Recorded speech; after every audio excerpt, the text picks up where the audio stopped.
සියලු දෙනාටම සුබ සෙන්දේවක්. අපගේ ආරාධනා පිළි අරගෙන මෙම ස්ථානට වෙන්නේ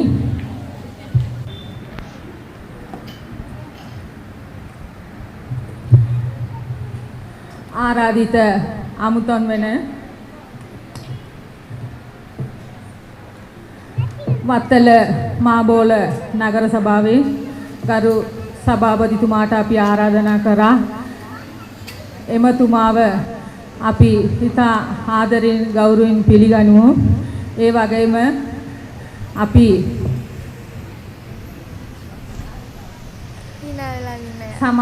සමාජ සේවා ඒගෙන් සම්මාන බෙදා දීමට 10 දෙනෙක් තෝරාපත් කරගත්තා. එම 10 දෙනාම මෙම ස්ථානයේ පෙම්නි සිටිනවා. එම 10 දෙනාම ඉතා ආදරෙන් ගෞරවයෙන් පිළිගන්නවා. ඒ වගේම මීගමුව විජේරත්න ජාතික පාසලේ ගරු විදුහල්පතිතුමාව ඉතා ආදරෙන් ගෞරවයෙන් පිළිගන්නවා. ඒ වගේම වත්තල ඉන්දු මහසභාවේ ගරු සභාපතිතුමා, ලේකම්තුමා, භාණ්ඩාගාරිකතුමා සියලුම සමාජිකව ඉතා ආදරෙන් සහ ගෞරවයෙන් පිළිගන්නවා. ඒ වගේම මාණික වාසක පදනමේ සියලුම දෙනාම ඉතා ආදරෙන් සාදරයෙන් පිළිගන්නවා. ඒ වගේම මුරුගන් තොණ්ඩර්ගල් පදනමේ සියලුම දෙනාව ඉතා ආදරෙන් සාදරයෙන් පිළිගන්නවා. ඒ වගේම OKI ජාත්‍යන්තර පාසලේ දුමිත් ගුරුවරයාව ඉතා ආදරෙන් සාදරයෙන් පිළිගන්නවා. රාම් සිනිමා ආයතනයේ අධ්‍යක්ෂතුමාව ඉතා ආදරෙන් සාදරයෙන් පිළිගන්නවා. ඒ වගේම සිටි හොටෙල් කළමනාකාරතුමාව ඉතා ආදරෙන් සාදරයෙන් පිළිගන්නවා. ඒ වගේම ධනුෂ්ක වෙජි හොටෙල්ලේ කළමනාකාරතුමාව ඉතා ආදරෙන් සාදරයෙන් පිළිගන්නවා. ඒ වගේම සිරි ගණේෂා ජුවලරියේ අධිකරුතුමාව අපි ඉතා ආදරෙන් සාදරයෙන් පිළිගන්නවා. ඒ වගේම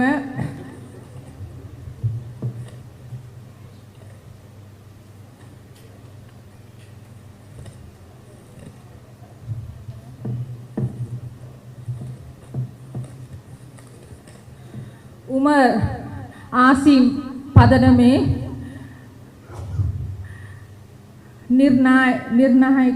නිර්නායකතුමා වන උමර් ආසිම් මහතා මෙම අවස්ථාවට පෙම්වී සිටිනවා. එම මාතාව ඉතා ආදරෙන් සහ ගෞරවයෙන් පිළිගන්නවා. ඒ වගේම මෙම විශේෂ අවස්ථා ලබන සිසුන් 40 දෙනා අපි තෝරාපත් කරගත්තා. ඒ දරුවෝ වැඩිහිටියන් ඒ දරුවෝ එක්කරන ආපු දෙමව්පියෝ බාරකරු එම සියලු දෙනාම ඉතා ආදරෙන් සාදරයෙන් පිළිගන්නවා. ඒ වගේම ඇවරිවත්ත ගාඩියන් ෆාමසියේ අයිතිකරු තුමිය එවිත් ඉන්නවා. එම තුමිය ඉතා ආදරෙන් සාදරයෙන් පිළිගන්නවා. ඉස්ලාම මම සිංහලෙන් පිළිගැනීමේ කතාව කරේ. නමුත් ජයනී මාත්මියට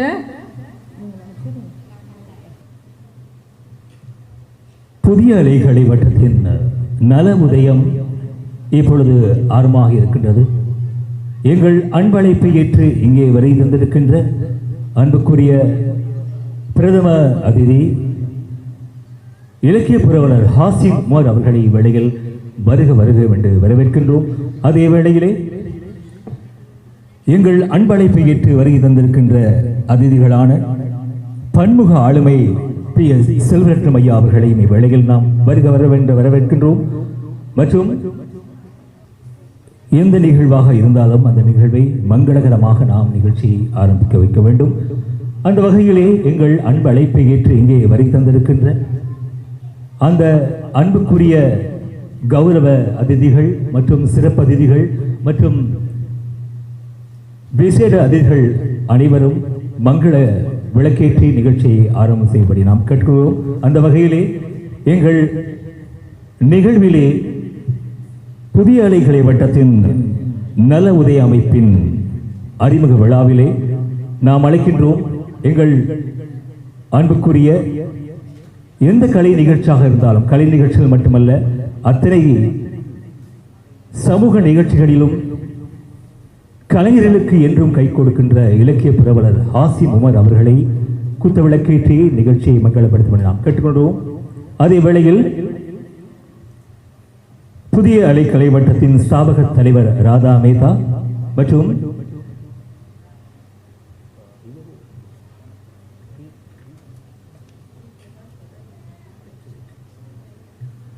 மற்றும் திருமதி டாக்டர் விஜயஸ்ரீ சந்திரசேகரன், திரு குணசேகரன், ஆர் வைத்தியமாதி, பன்முக ஆளுமையை PS சில்ரட்டும் ஐயா மற்றும் தினகரன் பத்திரிகையின் ஆசிரியர் இந்த வரி தரவில்லை இருந்தாலும் ஆமாம் பிரதம ஆசிரியர் செந்தில் வேளவர் அவர்களையும் இவ்வேளையில் குத்து விளக்கேற்றி நாம் அழைக்கின்றோம். மற்றும் செல்வி காயத்ரி விக்ரமசிங்க, தேசிய பாடசாலையின் அதிபர் திரு விஜயரட்னம், திருமதி ஜெயனி கவிதா மற்றும் திருமதி லட்சுமி, விசேட சேவடைய குழந்தையான கோகுலன், செல்வன் கோகுலன், ஏசியன் செல்வி மற்றும் ஸ்ரீ வைகுந்தன், விசேட தேவையுடையோர் சாந்தி, இவர்கள் அனைவரையும் நிகழ்ச்சியை குத்துவிளக்கேற்றி நிகழ்ச்சியை மங்களகரப்படும்படி நாம் கேட்டுக்கொள்கின்றோம். அனைவரும் இந்த நிகழ்விலே கலந்து சிறப்பித்த உங்கள் அனைவருக்கும் எனது நன்றிகள். சகோதர மொழியிலே இதோ பேசுவதற்காக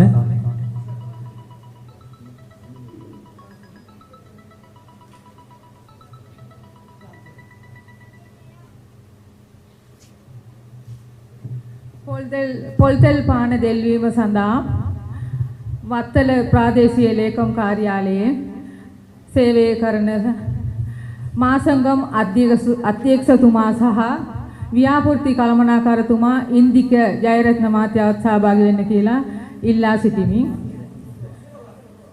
ඒ වගේම ඒසියන් ආඩ්වෙයාර් අධිපතිතුමාට මෙම අවස්ථාවට සහභාගී වෙන ලෙස ඉල්ලා සිටිමි.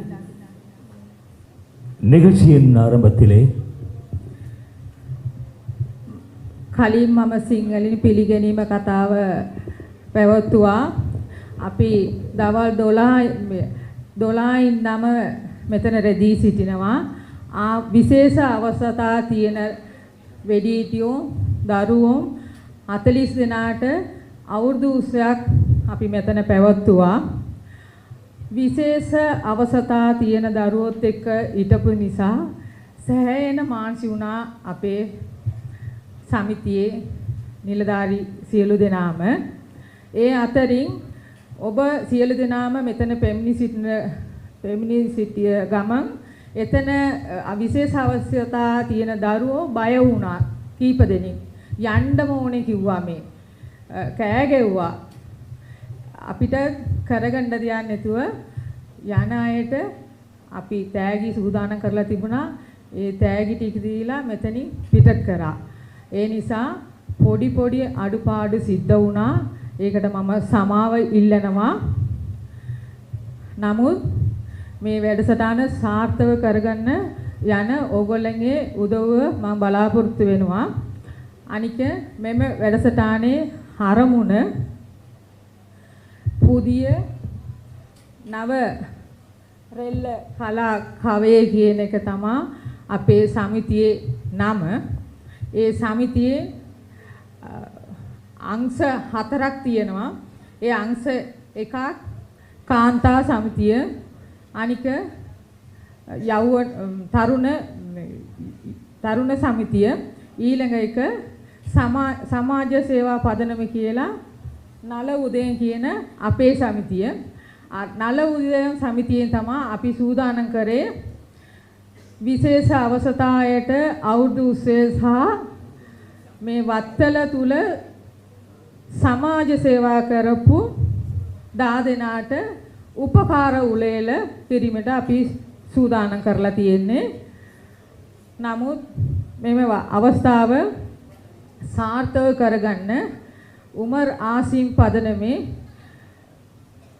නිර්ණායකතුමා උමර් ආසිම් මෙම අවස්ථාවට පැමිණි සිටිනවා. එමතුමාගේ ආශිර්වාදය උදව්ව නිසා මෙම වැඩසටහන ඉතාම සාර්ථක කරගෙන යන්නට අපිට පුළුවන් වුණා. මෙම අවස්ථාවට පැමිණි සිටින සියලුම දෙනාව දේශපාලන නායකුන්, ව්‍යාපාරිකෝ, විශේෂ අවස්ථා දරුවෝ, වැඩිහිටියෝ, ඒ දෙමෝපියෝ පැමිණි සිටින සියලු දෙනාව නැවත වරක් මම පිළිගනින් සතුටු වෙනවා. මගේ පිළිගනින් කතාව මෙතනින් අවසන්වා. ස්තුතියි.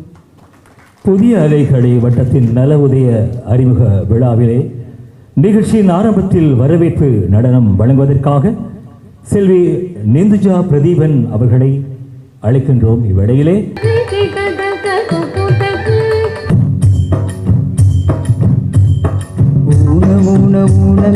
ஊனம் யாருங்கோ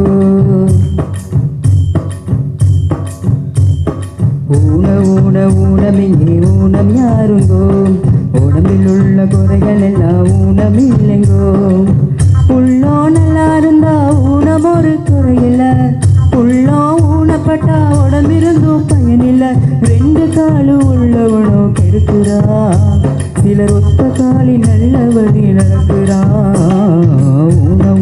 ஊனமிங்கே ஊனம் யாருங்கோ உடம்பில் உள்ள குறைகள் எல்லாம் ஊனமில்லைங்கோ. Subscribe Sam Official.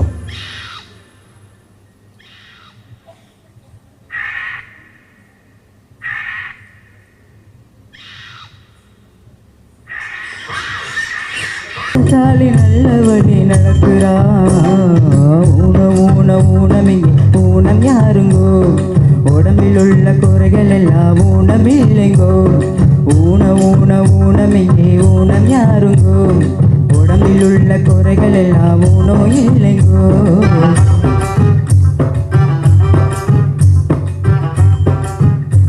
பாட்டு பாடிய கோட்டகல தனுஷன் தம்பி அவர்களுக்கு எமது நல உதயம் சார்பாக மனமார்ந்த நன்றியை தெரிவித்துக் கொள்கின்றோம்.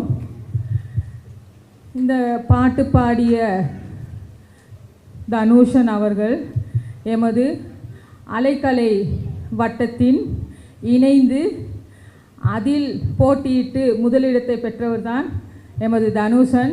எங்கே உங்களது தனுஷனுக்கு உங்களது பரந்த கரகோஷத்தை வழங்குமாறு தெரிகின்றோம். இந்த அலைக்கலை வட்டத்தில் எல்லா இலக்கிய அம்சங்கள் அனைத்தும் பயிற்றுவிக்கின்றார்கள். இங்கு இன்னும் சற்று நேரத்தில் இங்கே பயின்று ஒரு மேலிடத்துக்கு சென்றவர்கள் இன்னும் சற்று நேரத்தில் வருகை தருவார்கள். நீங்கள் அவர்களை அவதானிக்கலாம். இந்த அலைக்கலை வட்டம் என்பது ஒரு பரந்த வட்டம். 48 ஆண்டுகளாக நடைமுறையில் இருக்கின்றது. கொழும்பில்தான் சகல நிகழ்ச்சிகளும் நடைபெற்றது. இந்த முறை நல உதய அமைப்பின் 2016ஆம் ஆண்டுக்கான புதிய அங்கத்தவர்கள் நாங்கள் தெரிவு செய்யப்பட்டோம். அதன் பிறகு நாங்கள் தான் கேட்டுக்கொண்டோம் இந்த முறை வத்தலையில் ஒரு விழாவை செய்வோம் என்று. அதன் அடிப்படையில் தான் எமது ஸ்தாபக கௌரவ ராதா மேத்தா ஐயா அவர்கள் வத்தலையில் இவ்விழாவை நடத்துவோம் என்று தீர்மானித்து மாற்றுத்திறனாளிகளுக்கான ஒரு கிராமிய விளையாட்டு போட்டியும் சிறந்த சமூக சேவை செய்தவர்களுக்கான விருது வழங்கலும் உங்களுடைய புதிய நல உதய அமைப்பை அறிமுக விழாவாக நீங்கள் அறிமுகப்படுத்துவீர்கள் என கேட்டுக்கொண்டார். அதன் அடிப்படையில் தான் இந்த விழா இன்று நடைபெறுகிறது. இதில் எத்தனையோ பிழைகள் எத்தனையோ குறைகள் இருக்கலாம். அதை நீங்கள் பெரிதுபடுத்தாமல் எமது முதலாவது விழாவை நீங்கள் வரவேற்று எங்களை வாழ்த்த வேண்டும் என்று கூறிக்கொள்கின்றேன்.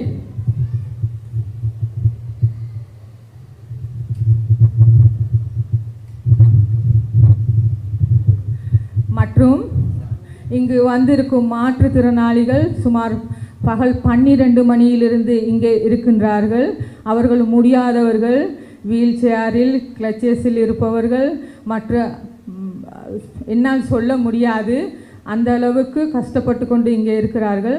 ஆதலால் அவர்களை இங்கு எடுப்பித்து 10 மாற்றுத்திறனாளிக்கான அவர்களது பரிசில்களை வழங்கி இங்கிருந்து அவரை அனுப்பி வைப்போம் என்று கேட்டுக்கொள்கின்றேன். மீளங்கட்ட විශේෂ අවසතා සහිත වැඩිහිටියෝ දරුවෝ දවල් 12 ඉඳන් මෙතන ඉන්නවා. ඒ කට්ටියට හරි අමාරුයි. වීල් චෙයාර් එකේ ඉන්න මේ සිවානන්දන් කියලා මහත්තයෙක් ඉන්නවා. එතුමාට ඉන්න අමාරුයි. ඒ වගේ ක්ලචස් එකේ ඉන්න අය කඩවත ඉන්නත් තව ඉන්දික කියලා මහත්තයෙක් වෙම්නි සිටිනවා. ඒගොල්ලන්ට අමාරුයි. ඒ නිසා ඒම අයට මුලින්ම අවස්ථාව අපි දෙවමු. ඒගොල්ලන්ගේ තෑගි ටිකට ලබා දීලා එම අයව මෙතනින් පිටත් කරමු කියලා මම හිතා කරුණාවෙන් මෙම අවස්ථාවේ දන්වා සිටිමි.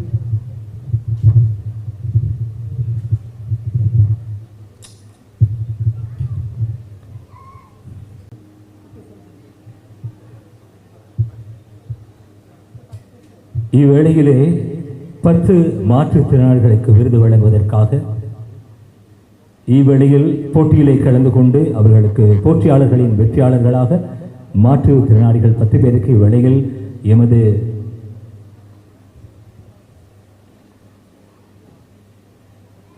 பரிசளிப்பு வழங்க இருக்கின்றது. அந்த வகையிலே எங்கள் அன்பு அழைப்பை ஏற்று இங்கே வரை தந்திருக்கின்ற அந்த பரிசினை வழங்குவதற்காக இங்கே வருகை தந்திருக்கின்ற இலக்கிய புரவலர் ஹாஷிம் உமர் அவர்களை வேடை கிடைக்கின்றோம். மற்றும் திரைகள் பத்திரிகையின் பிரதம ஆசிரியர் செந்தில் வேளவர் அவர்களையும் வேடை கிடைக்கின்றோம்.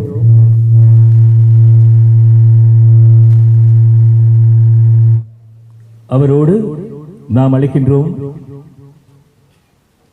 இலக்கிய புரவலர் ஹாசிம் அவர்களுடைய பாரியார் அவர்களையும் இவ்வேளையில் மேடை கலைக்கின்றோம்.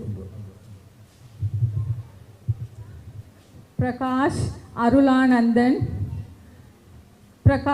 அருளானந்தன், தில்ருக்ஸி வினோலியா, ரோஜின் விரோனிகா, அருந்ததி நிரஞ்சலா, रसिका शामली, संजीव कुमार, गोडबिन जयसिरी, उपुल निशांद, दर्शिक, सिद्धि नस्लीना मम देमे अवस्थावे नाम कियपु एमे विशेष अवस्था තියෙන දාදෙනා පැමිණි සිටින කියලා ඉල්ලා සිටිමි.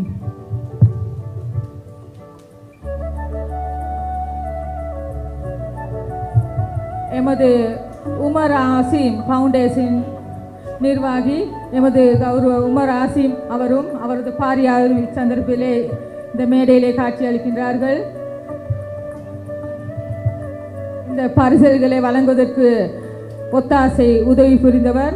அத்துடன் எமது வத்தலை இந்து மன்றமும் இதுக்கு பெரும்பாலான ஒரு உதவி ஒத்தாசையை வழங்கியது. அவர்கள் இச்சந்தர்ப்பத்திலே நான் நினைவுபடுத்திக் கொள்கின்றேன்.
ஆமாம், இவ்வேளையிலே மாற்றுத்திறனாளிகள் இவ்வேளையிலே உங்களது உற்சாகமான கரகோஷம் அவர்களுக்கு வேண்டும்.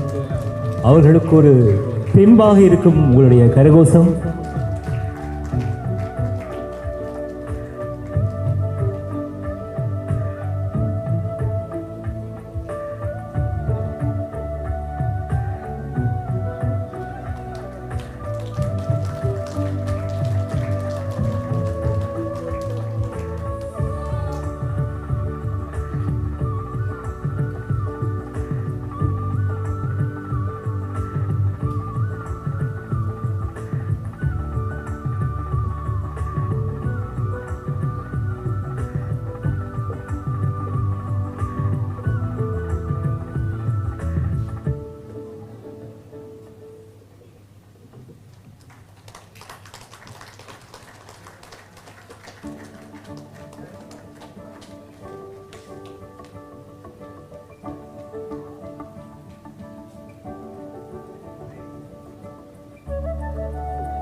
புதிய அலைகளை வட்டம் வழங்குகின்ற நல உதய அமைப்பின் அறிமுக விழாவிலே மாற்றுத்திறனாளிகளுக்கு இவ்வேளையில் பரிசுகள் வழங்கப்பட்டுக் கொண்டிருக்கின்றன.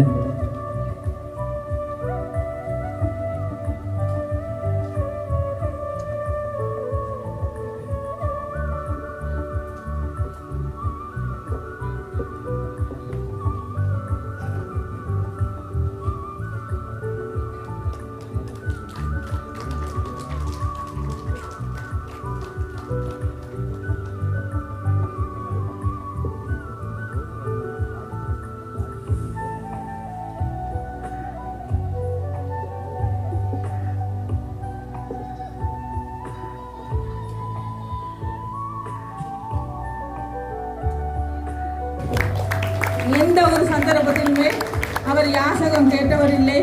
அவர் தற்பொழுது தேசிய லொத்தர் சபையிலே இணைந்து லொத்தர்களை விற்று கொண்டிருக்கின்றார்.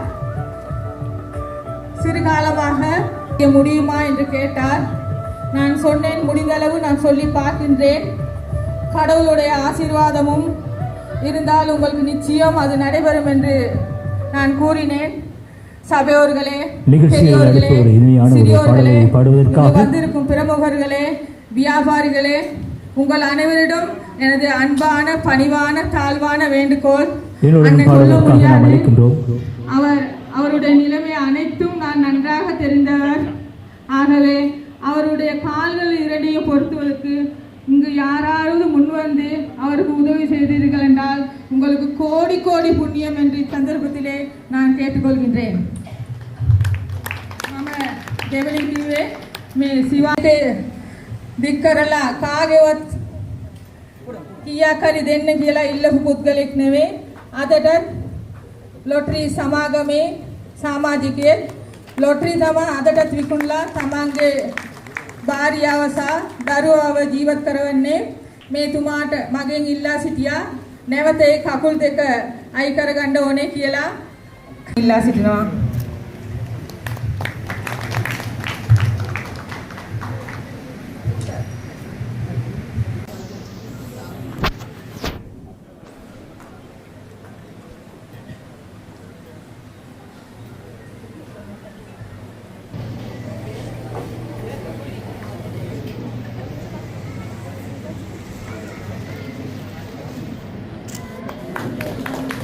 புதிய அலைகளை வட்டம் வழங்குகின்ற நல உதயம்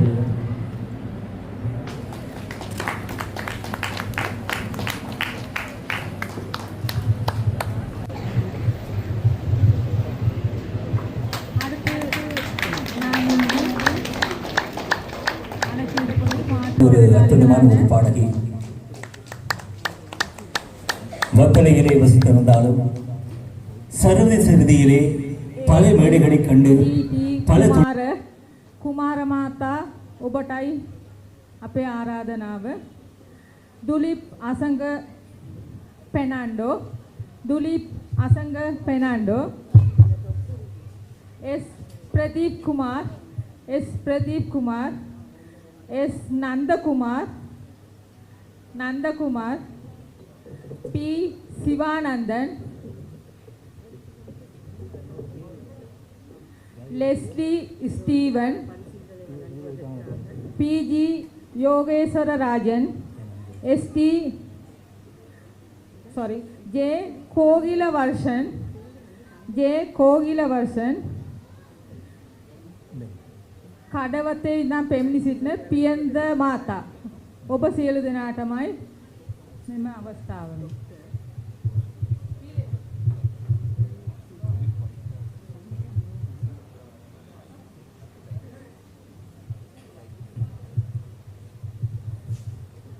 அந்த வகையிலே பரிசுகள் வழங்குவதற்காக நாம் கௌரவதியாக வருகை தந்திருக்கின்ற டாக்டர் விஜயஸ்ரீ சந்திரமோகன் அவர்களை மேடைக்கு அழைக்கின்றோம். அதனைத் தொடர்ந்து வத்தலை இந்து மாமன்ற சங்க தலைவர், செயலாளர், பொருளாளர் மூவரையும் பரிசு வழங்கும் வைபவத்தில் கலந்து கொள்ளும்படி மிக தாழ்மையுடன் கேட்டுக்கொள்கின்றேன். எமது அழைப்பின் பேரில் இவ்விழாவுக்கு வருகை தந்திருக்கும் வத்தல பிரதேச சபை கௌரவ உறுப்பினரான விஜயகுமார் ஐயா அவர்களையும் அவரது பாரியாரையும் வருகவென வரவேற்கின்றோம்.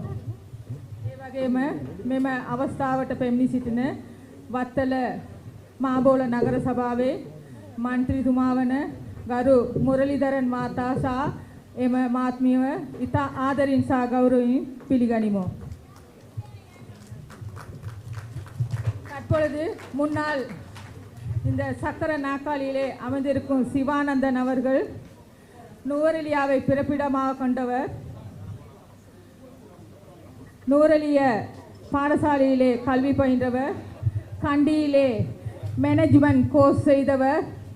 நாம் யாரும் எந்த வகையிலும் நாம் இழிவுபடுத்த கூடாது, நினைக்கவும் கூடாது. அவர் ஊனமுற்றோன் என்று கொச்சைப்படுத்தவும் கூடாது. அவர் பிரபல பாடசாலையில் ஒன்றிலே கல்வி கற்றவர்.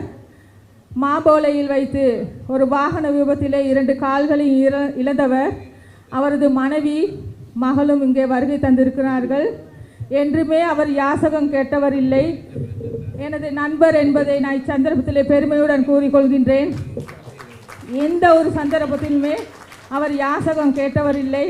அவர் தற்பொழுது தேசிய லொத்தர் சபையிலே இணைந்து லொத்தர்களை விற்று கொண்டிருக்கின்றார். சிறுகாலமாக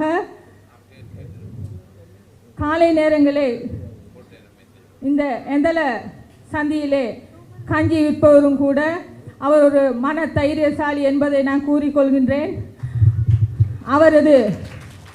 அவர் என்னிடம் கேட்டுக்கொண்ட ஒரு விடயம், என்னுடைய 2 கால்களையும் நான் புதிதாக போட்டுக்கொள்ள வேண்டும். அதில் சுமார் 15 லட்சம் ரூபாய் செலவாகின்றது. மிஸ், உங்களுக்கு யாராவது தெரிந்தவரிடம் கேட்டு என்னுடைய கால்களை போட்டுக்கொள்ளுக்கு உதவி செய்ய முடியுமா என்று கேட்டார். நான் சொன்னேன், முடிந்தளவு நான் சொல்லி பார்க்கின்றேன். கடவுளுடைய ஆசீர்வாதமும் இருந்தால் உங்களுக்கு நிச்சயம் அது நடைபெறும் என்று நான் கூறினேன். சபையோர்களே, பெரியோர்களே, சிறியோர்களே, இங்கு வந்திருக்கும் பிரமுகர்களே, வியாபாரிகளே, உங்கள் அனைவரிடம் எனது அன்பான, பணிவான, தாழ்வான வேண்டுகோள். அண்ணன் சிவானந்தன் அவர் படித்தவர், மேனேஜ்மெண்ட் கோர்ஸ் செய்தவர். சந்தர்ப்ப சூழ்நிலையால் அவரது கால்கள் 2 இழந்திருக்கின்றார். என்னால் சொல்ல முடியாது. அவருடைய நிலைமை அனைத்தும் நான் நன்றாக தெரிந்தவர். ஆகவே அவருடைய கால்கள் 2ஐயும் பொருத்துவதற்கு இங்கு யாராவது முன்வந்து அவருக்கு உதவி செய்தீர்கள் என்றால் உங்களுக்கு கோடி கோடி புண்ணியம் என்று சந்தர்ப்பத்திலே நான் கேட்டுக்கொள்கின்றேன். මම දෙවලින් කිව්වේ මේ සිවානන්දන් මහත්තයා නුවරඑළිය ඉපදිලා නුවරඑළිය ගමේ ඉපදිලා නුවරඑළිය පාසලේ ගිහින් නුවර ආයතනක මැනේජ්මන්ට් කෝස් කරපු පුද්ගලයෙක් මාබාගේ වාහන ඇක්සිඩන්ට් එකේ තමන්ගේ කකුල් දෙක අයින් වී තියෙනවා. කවදාවත් කොතනද ගිහිලා අත් දෙක දික් කරලා කාගේවත් කීයක් හරි දෙන්න කියලා ඉල්ලපු පුද්ගලෙක් නෙවෙයි. අදට ලොටරි සමාගමේ සමාජිකයෙක් ලොටරි තමයි අදටත් විකුණලා තමන්ගේ භාර්යාව සහ දරුවාව ජීවත් කරවන්නේ. මේ තුමාට මගෙන් ඉල්ලා සිටියා නැවත ඒ කකුල් දෙක අයි කරගන්න ඕනේ කියලා. මෙතන පෙම්නි සිටින කරුණාවන්ත කෙනෙක් ඉන්නවා නම් ඔබට පුළුවන් මෙම තුමාට උදව් කරන්න කියලා මං ඉල්ලා සිටිනවා.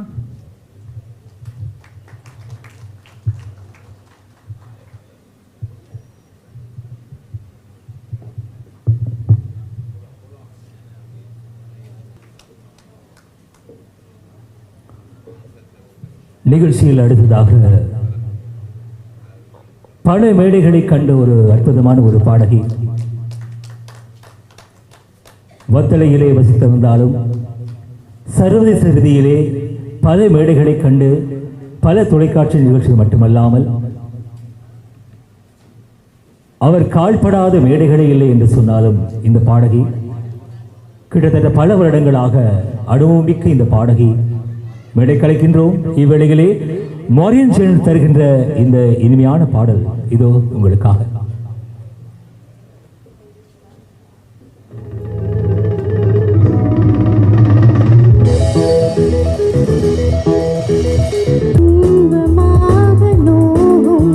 நன்றி நன்றி நன்றி. மகிழ்ச்சிகரமான ஒரு செய்தி. தற்பொழுது மாற்றுத்திறனாளியான சிவானந்தன் ஐயா அவர்களை பற்றி நான் கூறினேன். உடனடியாக எமது மதிப்புக்கும் கௌரவத்துக்குரிய பிரதேச சபை உறுப்பினரான கௌரவ விஜயகுமார் ஐயா அவர்கள் அவருக்கு 1 லட்சம் பணம் வழங்குவதாக தற்பொழுது கூறினார். எங்கே உங்களது கரகோஷம்?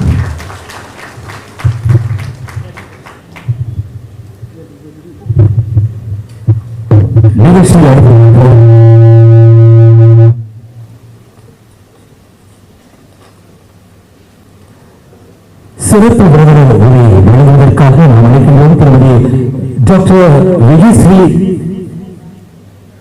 சந்திரமோகன் அவர்களை மேலே கிடைக்கின்றோம்.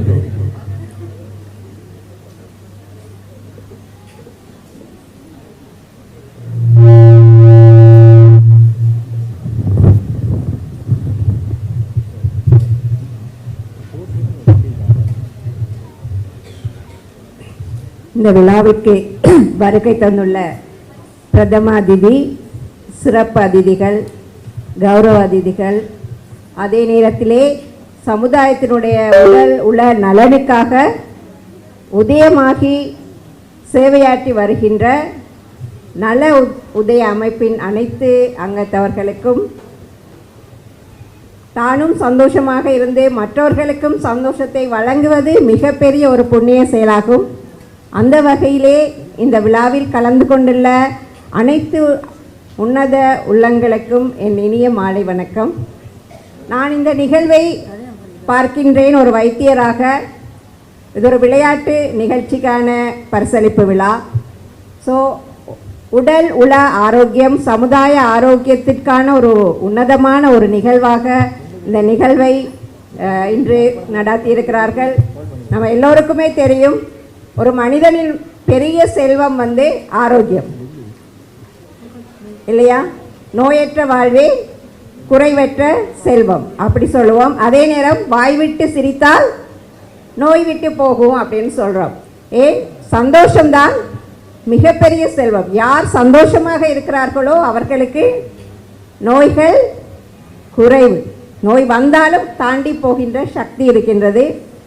அந்த ரீதியிலே நாமும் சந்தோஷமாக இருந்து மற்றவர்களுக்கும் சந்தோஷத்தை அளிப்பது இந்த காலத்தின் தேவையாக இருக்கின்றது. இப்படிப்பட்ட சேவைகள் இந்த சமுதாயத்திற்கு உடல் உள்ள ஆரோக்கிய வளர்ச்சிக்கு தேவையான ஒன்றாக இருக்கின்றது.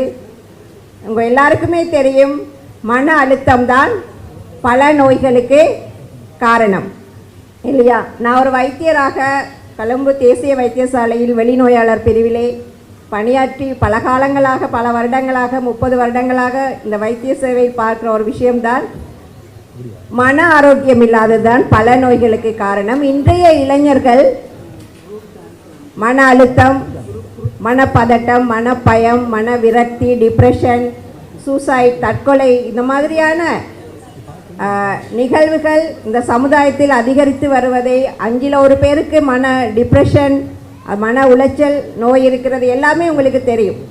ஸோ ஆகவே நமக்கு தேவையான முக்கியமான ஆரோக்கியம் மன ஆரோக்கியம். இந்த அழகான ஒரு பாடல் கேட்டோம். உடல் ஊனம் அல்ல ஊனம், மன ஊனம்தான் உண்மையான ஊனம். அதாவது கோபம், அகங்காரம், பற்று, பேராசை இல்லையா, பொறாமை, சந்தேகம் போன்ற தீய குணங்களின் அடிப்படையில் எதிர்மறையாக வீணாக சிந்திக்கின்ற, அதே நேரத்தில் மற்றவர்களை குறை சொல்கின்ற, மற்றவர்களில் குறைகளை பார்க்கின்ற, விமர்சிக்கின்ற, முறையிடுகின்ற, இப்படி பல்வேறுபட்ட எதிர்மறையான வீணான எண்ணங்கள் நாங்கள் மனதில் ஓடிக்கொண்டிருந்தால் நாம் மன ஆரோக்கியம் உடையவர் கிடையாது. எல்லா சந்தர்ப்ப சூழ்நிலைகளிலும் ஆக்கப்பூர்வமாக சிந்திக்கக்கூடிய, உள்ளார்ந்த அமைதி சந்தோஷத்தை இழக்காமல் சிந்திக்கக்கூடிய அழகான ஊனமில்லாத மனம் இருந்தால் வாழ்க்கையில் எல்லாவற்றையும் கடந்து போகலாம் என்று அவங்களுக்கு தெரியும். மாற்றுத்திறனாளிகள் மற்றவர்களை விட மன தைரியமும் ஆரோக்கியம் உடையவர்களாக இருக்கும்போது அவங்களோட வாழ்க்கையை, அவங்கள எத்தனையோ வெற்றிகளையும் எத்தனையோ அழகான உணர்வுகள், அழகான சம்பவங்களை நாங்கள் சமூக வலைத்தளங்களில் பார்க்குறோம். ஆகவே இன்றைக்கு இருக்கிற மிகப்பெரிய பிரச்சனையே சிந்திக்க தெரியாது. யாருமே நமக்கு சிந்திக்க கற்றுக் கொடுப்பதில்லை. எத்தனையோ படிச்சிருக்கலாம், பெரிய ப்ரொஃபஸராக இருக்கலாம், டாக்டராக இருக்கலாம், இன்ஜினியராக இருக்கலாம். யாராவது கோவப்படாமல் இருக்காங்களா சொல்லுங்க? யாராவது டென்ஷன் இல்லாமல் இருக்காங்களா? காரணம் என்ன? சிந்திக்க தெரியாது. சிந்தனையை உருவாக்குவது யார்? நான். இப்போ நான் என்மேல் அன்பும் கருணையும் உடையவனாக இருக்கும்போது எனக்காகத்தானே நான் சிந்திக்கின்றேன். ஒரு பொருளை வாங்கும்போது கூட எனக்கு பிடிச்சிருக்கா, அழகாக இருக்கா, இதுக்கு நீண்ட காலம் பாவிக்குமான்னு நம்ம தெரிவு செய்தானே சிந்திக்கிறோம். ஆகவே நமக்காக நாம் உருவாக்குகின்ற ஒவ்வொரு எண்ணங்களும் ஆக்கப்பூர்வமாக இருக்க வேண்டும். நமக்கு அமைதி சந்தோஷம் கொடுக்கக்கூடியதாக, எனக்கும் மற்றவர்களுக்கும் நன்மை கொடுக்கக்கூடியதாக, எனக்கு மன தைரியம் சக்தி கொடுக்கக்கூடிய தரமான எண்ணங்களை உருவாக்குகின்ற ஒரு பழக்கம் இருந்தால், மன ஆரோக்கியம் இருந்தால், மனம் ஊனமில்லாமல் இருந்தால் எங்கள் வாழ்க்கை அழகாக இருக்கும். ஒத்துக்கொள்றீங்களா இல்லையா? அதுக்கு தான் அந்த பாட்டில் இன்னொன்று சொன்னாங்களே, மனம் ஊனமில்லாமல் இருக்க வேண்டுமென்றால் ஞானம் வேண்டும். அதாவது விவேகமாக சிந்திக்கக்கூடிய ஞானமும் மனதை கட்டுப்படுத்தி ஆளக்கூடிய சக்தியும் நமக்கு இருக்கணும். அப்போ தான் நம்ம வாழ்க்கை மனம் போல வாழ்க்கை. மனம் போல வாழ்க்கைன்னு சொன்னால், இன்றைக்கு இந்த நாள் அழகாக இருக்குது, இன்றைக்கு எல்லாமே எனக்கு நல்லதாக நடக்குது, எது நடந்தாலும் நன்மை, எது நடந்தாலும் நான் கடந்து போயிடுவேன். ஸோ இந்த மாதிரி தனக்காக ஆக்கப்பூர்வமாக சிந்திக்கக்கூடிய விவேகமும் ஆற்றலும் இருக்கிறவர்கள் வாழ்க்கையில் எப்பவும் சந்தோஷமாக இருப்பாங்க. ஸோ அந்த குறுகிய நேரத்தில் நான் ஒரு வைத்தியராக மட்டுமில்லை, ஒரு வைத்தியர் என்று சொன்னால் உண்மையாகவே சமூக எங்களோட உலக சுகாதார அமைப்பின் வரைவிலக்கணம் ஆரோக்கியத்திற்கு, ஒரு மனிதன் முழுமையாக ஆரோக்கியமுடையவனாக இருக்க வேண்டுமென்றால் அவனுக்கு உடல் ஆரோக்கியம், உள ஆரோக்கியம், சமுதாய ஆரோக்கியம், ஆன்மீக ஆரோக்கியம் என்ற 4 வகையான ஆரோக்கியம் உடையவர் தான் முழுமையாக ஆரோக்கியமுடையவர். சரி, அந்த ரீதியில் பார்த்தோம் என்று சொன்னால், நான் வாழ்க்கையின் உண்மைகளை புரிந்து விவேகமாக சிந்திக்க கற்றுக்கொண்டால் எனக்கு எப்பவுமே ஆக்கப்பூர்வமாக சிந்திக்க முடியும். அதில் முதலாவது உண்மை, நான் யார்? தன்னை உணர்ந்து இன்புறவே வெண்ணிலாவே, ஒரு தந்திரம் நீ சொல்லிடுவாய் வெண்ணிலாவேன்னு பாரதியார் சொல்லியிருக்கார் இல்லையா? யார் என்னை அறிந்து கொள்ளும் போதுதான் என் வாழ்க்கையை என்னால் மாற்றிக்கொள்ள முடியும். இப்போ நான் யார் என்ற முதலாவது உண்மை தெரியாத வரைக்கும் சுய மாற்றம் கிடையாது இல்லையா? இப்போ நான் யார் அப்படின்னு சொன்னால், இந்த மனித உடலை இயக்குகின்ற ஆத்ம சக்தி, ஆத்மா, உயிர், ரூஹு, இப்படி நீ என்ன பேரும் சொல்லலாம். ஒரு டாக்டராக கூட நம்ம என்ன சொல்லுவோம்? பேஷண்ட் இறந்து போனால் பேஷண்ட் லெஃப்ட் த பாடின்னு சொல்லுவோம். நோயாளி உடலை விட்டு போயிட்டார். இல்லையா? அப்போ அந்த உடலை இயக்குனவர் இப்போ அந்த உடலில் இல்லை. இப்போ அந்த உடலை இயக்குகிற ஆத்மாவாகிய நான் ஒரு புள்ளி வடிவான ஒளியாக நெத்தியின் மத்தியில் உயிரோடு வாழ்ந்து கொண்டு மூளை மூலமாக முழு உடலையும் இயக்குகின்ற உயிர் சக்தியை அதான் சொல்லுவோம். நான் வரும்போது ஒன்றும் கொண்டு வரையில, போகும்போது கொண்டு போகிறது. இந்த ஆத்மாவில் தான் சிந்திக்கின்ற மனம், பகுத்தறிந்து தீர்மானம் எடுக்கிற புத்தி, எல்லா அனுபவங்களும் ஞாபகங்களும் பதிந்திருக்கிற ஆழ்மனம். இந்த மூன்றும் இங்கே தான் இருக்கு. மூளை மூலமாக நம்ம செயற்படுறோம். ஆனால் அதை இயக்குற ஆத்மாவில் தான் மனம், புத்தி, ஆழ்மனம் இருக்குது. இப்போ உங்களோட மனதில் எண்ணங்கள் வரும்போது உங்களோட புத்தியானது தெளிவான விவேகத்தோடு அந்த எண்ணங்களை அவதானித்து மனதோடு பேசி அந்த எண்ணங்களை ஆக்கப்பூர்வமாக மாற்றி கொண்டால், எண்ணங்கள் ஆக்கப்பூர்வமாக இருந்தால் வார்த்தை செயல்களும் எப்படி இருக்கும்? ஆக்கப்பூர்வமாக வரும். அப்போ நான் மாறுவேனா இல்லையா? மாறுவேன் இல்லையா? இப்போ உதாரணத்துக்கு பாருங்கள், ஒரு பேஷண்ட் வரும்போது சில நேரம் அவங்களே வந்து கேட்பாங்க, டாக்டர் அமாக்சிலின் எழுதி கொடுங்க, எனக்கு இருமலாக இருக்குது. அவங்க தான் ப்ரிஸ்கிரைப் பண்ணுவாங்க. இப்போ டாக்டருக்கு எரிச்சல் வருமா இல்லையா? நீ டாக்டரா நான் டாக்டரான்னு கேட்பாவும் இல்லையா? ஸோ அப்போ அந்த மாதிரி சிந்திக்கிறதுக்கு பதிலாக நம்ம புரிஞ்சிக்கிறேன், அவர் வந்து ஒரு நோயாளி, அவர் தன்னுடைய தேவையை சொல்கிறாரு. ஆனால் ஒரு சேவையாளராக நன்மை பயப்பவனா இவருக்கு நான் என்னால் செய்யக்கூடியது என்ன? இப்போ நான் டென்ஷன் ஆகாமல், அவர் மனசு நோகாமல், அவருக்கு புரிகிற மாதிரி சொல்லி கொடுத்து அந்த நோய்க்குரிய மருந்தை கொடுத்து அவர் சந்தோஷமாக போவாரா இல்லையா? சொல்லுங்கள் நீங்கள். ஸோ அப்போ நான் என்னை அவதானிக்கும் போது ஒவ்வொரு சந்தர்ப்ப சூழ்நிலைகளிலும் என் எண்ணங்கள் உணர்வுகளை அவதானிக்கின்ற அந்த ஆன்மீகமான பயிற்சியினால் என்னை நான் மாற்றிக்கிறதால என் மன ஆரோக்கியத்தை நான் பேணுறேன். மற்றொரு மன ஆரோக்கியமும் போகாமல் நான் உதவி செய்கிறேன் இல்லையா? அப்போ ஒரு ஹாஸ்பிட்டல்னு சொன்னால் அங்கே நாங்கள் நோயாளி உடலுக்கு மட்டுமில்லையே, மனப்பிரச்சனை இருக்கும், குடும்ப பிரச்சனை இருக்கும், எல்லாத்துக்கும் நம்ம வந்து அவங்களுக்கு நன்மை கொடுக்கணுமெண்டா பௌதீகத்தோட ஆன்மீக ஞானமும் நம்ம வாழ்க்கைக்கு அவசியம். ஸோ அதே போல் இன்றைக்கு நான் கேட்டுக்கொள்கிற ஒன்று, இன்றைக்கி நீங்கள் எப்படி சந்தோஷமாக இருக்கிறீங்களோ அதுபோல் நீங்கள் எப்போவுமே சந்தோஷமாக இருக்கணும். எதுக்காகவும் யாருக்காகவும் உங்களுடைய சந்தோஷத்தை இழக்கக்கூடாது. நீங்கள் ஆரோக்கியமாக இருக்கணும். ஸோ அதனால் எப்போவும் உங்கள் மனதை அவதானிங்க, மனதுக்கு கற்றுக் கொடுங்க, ஆக்கப்பூர்வமாக சிந்திக்கிறதுக்கு. உங்களோட குழந்தைகளுக்கு கற்றுக் கொடுங்க, ஆக்கப்பூர்வமாக சிந்தித்து செயற்படுவதற்கு. மனசா சந்தோஷமாக வச்சிருக்கிறது சொல்லுவாங்க தானே, மனமது செம்மையானால் மந்திரங்கள் தேவையில்லை. ஸோ மனதை எப்போவுமே சந்தோஷமாக வச்சுருங்க, எப்பவும் சந்தோஷமாக இருங்க. அதே போல் நீங்கள் சமுதாயத்துக்கு செய்கிற சேவை உங்களை சமுதாயத்தில் அவங்களோட நல்லாசிகளால் இன்னும் நீங்கள் சந்தோஷமாக இருப்பீங்க. ஸோ இப்படியான சேவை செய்கிற உங்கள் எல்லாருக்கும், அந்த சேவையில் பங்காற்றுகின்ற உங்கள் எல்லாருக்குமே என்னுடைய மனமார்ந்த நன்றிகள். இந்த வாய்ப்பை தந்ததுக்கு நன்றி.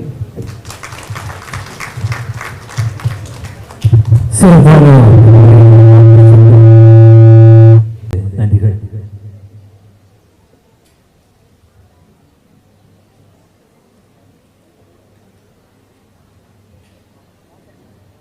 நிகழ்ச்சியில் அடுத்து ஒரு நடன விருந்து வழங்குவதற்காக TR சஜினி கார்த்திக் மற்றும் குழுவினர் வழங்க இருக்கின்றார்கள்.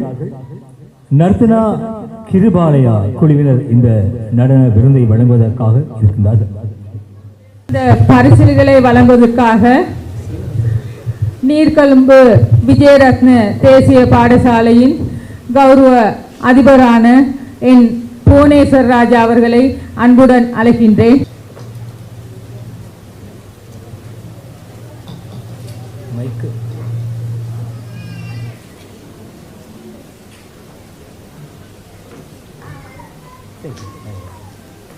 மைக் அப்படி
பன்முக ஆளுமை, அவர் ஒரு வெற்றிகரமான தொழில் முனைவர்.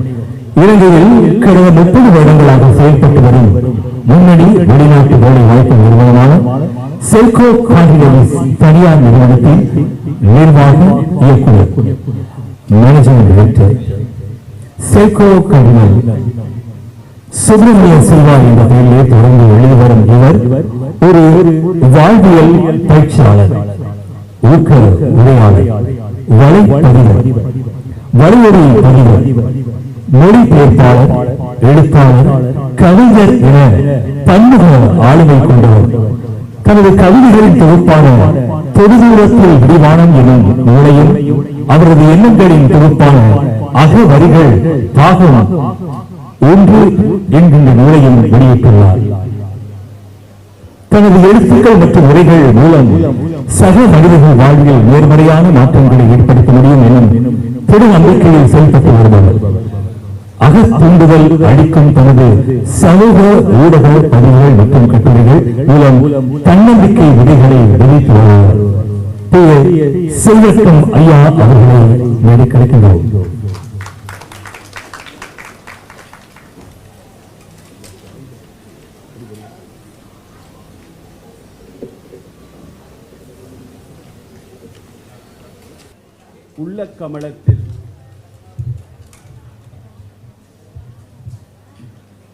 உள்ள கமலத்தில் உறைபவனை நாடுவதற்கு அள்ளி கொடுக்கும் கரங்கள் அல்லவோ வேண்டும். மக்கள் சேவையே மகேசன் சேவை என எண்ணி நக்கன் அடிதொழுதால் நலம் பெறுவாய் நீயே. இந்த நிகழ்வுக்கு முக்கிய விருந்தினராக வந்திருக்கக்கூடிய புரவலர் ஹாசிம் உமர் அவர்களே,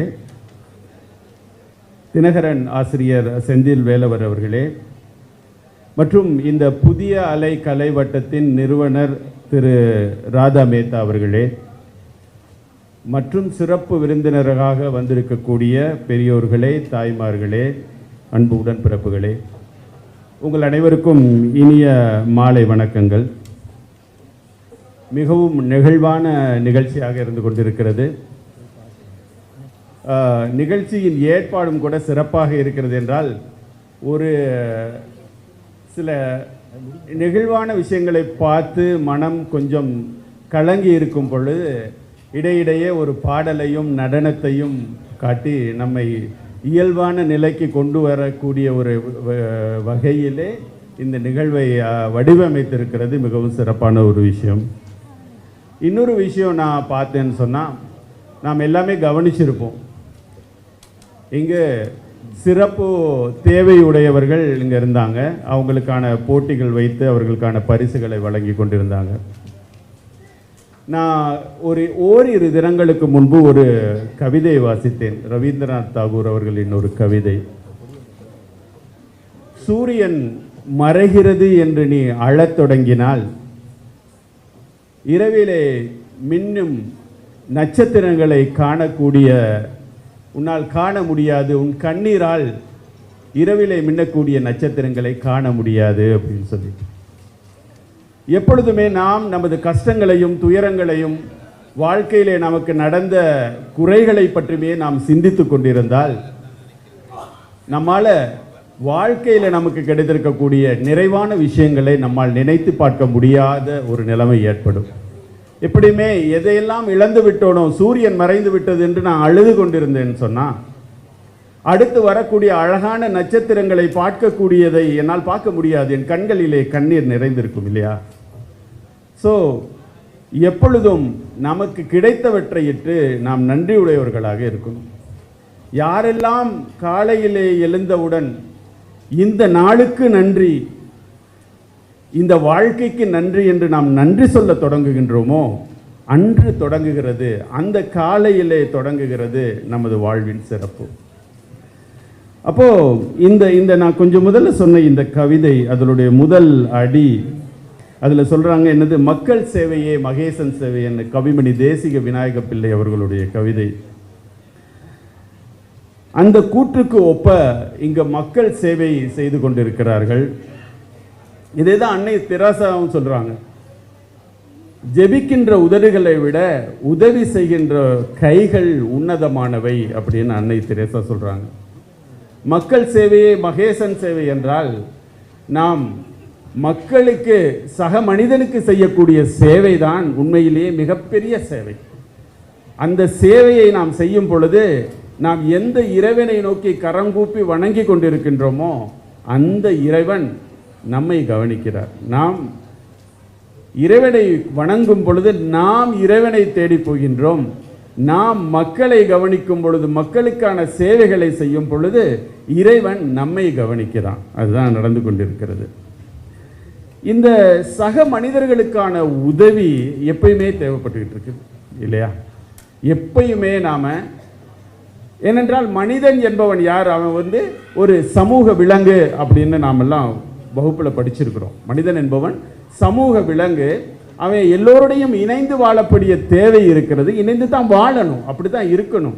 அப்படி இணைந்து வாழுகின்ற பட்சத்தில் நாம் ஒருத்தருக்கு ஒருத்தர் உதவி செய்ய வேண்டிய அவசியம் நமக்கு இருந்து கொண்டே இருக்கிறது. அவர் சொன்ன அந்த என்னுடைய கவிதை நூலிலே நான் ஒரு கவிதை எழுதியிருக்கிறேன். இந்த உதவி செய்யும் கரங்கள் அதுங்கிறத பற்றி. வெற்றி பெறுகையில் தட்டி கொடுக்கும் கரங்கள், தடிக்கு விழும்போது எட்டி பிடிக்கும் கரங்கள், தட்டு தடுமாறும் போது இட்டு செல்லும் கரங்கள், கதறி அழுகையில் கட்டி அணைக்கும் கரங்கள், சொட்டும் கண்ணீரை தொட்டு துடைக்கும் கரங்கள். இவை வெறும் கரங்கள் அல்ல, வரங்கள். ஸோ சக மனிதர்களுக்கு உதவுவது என்பது ஒரு மனிதனுடைய இயல்பான ஒரு குணம். நம்ம யோசிச்சு பார்த்தோம்னா ஆதி காலத்திலே இருந்து எப்படி நம் மனிதர்கள் ஆதி காலத்திலே வேடுவர்களாகவும் அல்லது உணவுப் பொருட்களை சேகரித்து வாழ்பவர்களாகவும் இருந்த போது, ஹண்டர்ஸ் அண்ட் கேதரர்ஸாக நாங்கள் இருந்த அந்த காலத்தில் இருந்து, அந்த காலத்தில் ஒரு விலங்காவை வேட்டையாடிக்கிட்டு வந்துட்டோன்னா அவன் தனியாக இருந்து சாப்பிட போகிறதில்லை. அவன் எல்லாருக்கும் பகிர்ந்துண்டு தான் அவன் வாழ்ந்திருக்கிறான் இல்லையா? அப்போது அந்த காலத்தில் இருந்து மற்றவர்களுக்கு உதவுவது, கொடுப்பது, பகிர்ந்துண்டுவது என்பது அவனுடைய ஜீன்ஸ், ஜெனட்டிக்காக கருத்தொடராகவே நமக்கு வந்திருக்கக்கூடிய ஒரு விஷயம். அப்போ ஏனென்றால் நாம் ஒரு மனிதன் என்பவன், நாம் எல்லாருமே இந்த முழு மனித குலத்தினால அல்லது மனித சமுதாயத்தினால நாம் உருவானவங்க இல்லையா? யோசிச்சு பாருங்க. காலையில் எழும்புகிறோம், ஒரு டீ குடிக்கிறோம், சாப்பிட்றோம், சோறு சாப்பிட்றோன்னு வைங்க, மத்தியானம் சோறு சாப்பிட்றோம்.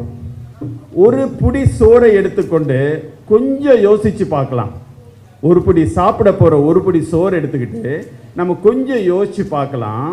நாம் அந்த அந்த அந்த அதுக்குண்டான அரிசியை ஒரு 200 ரூபாயோ 300 ரூபாயோ கொடுத்து வாங்கியிருக்கலாம் இல்லைங்களா?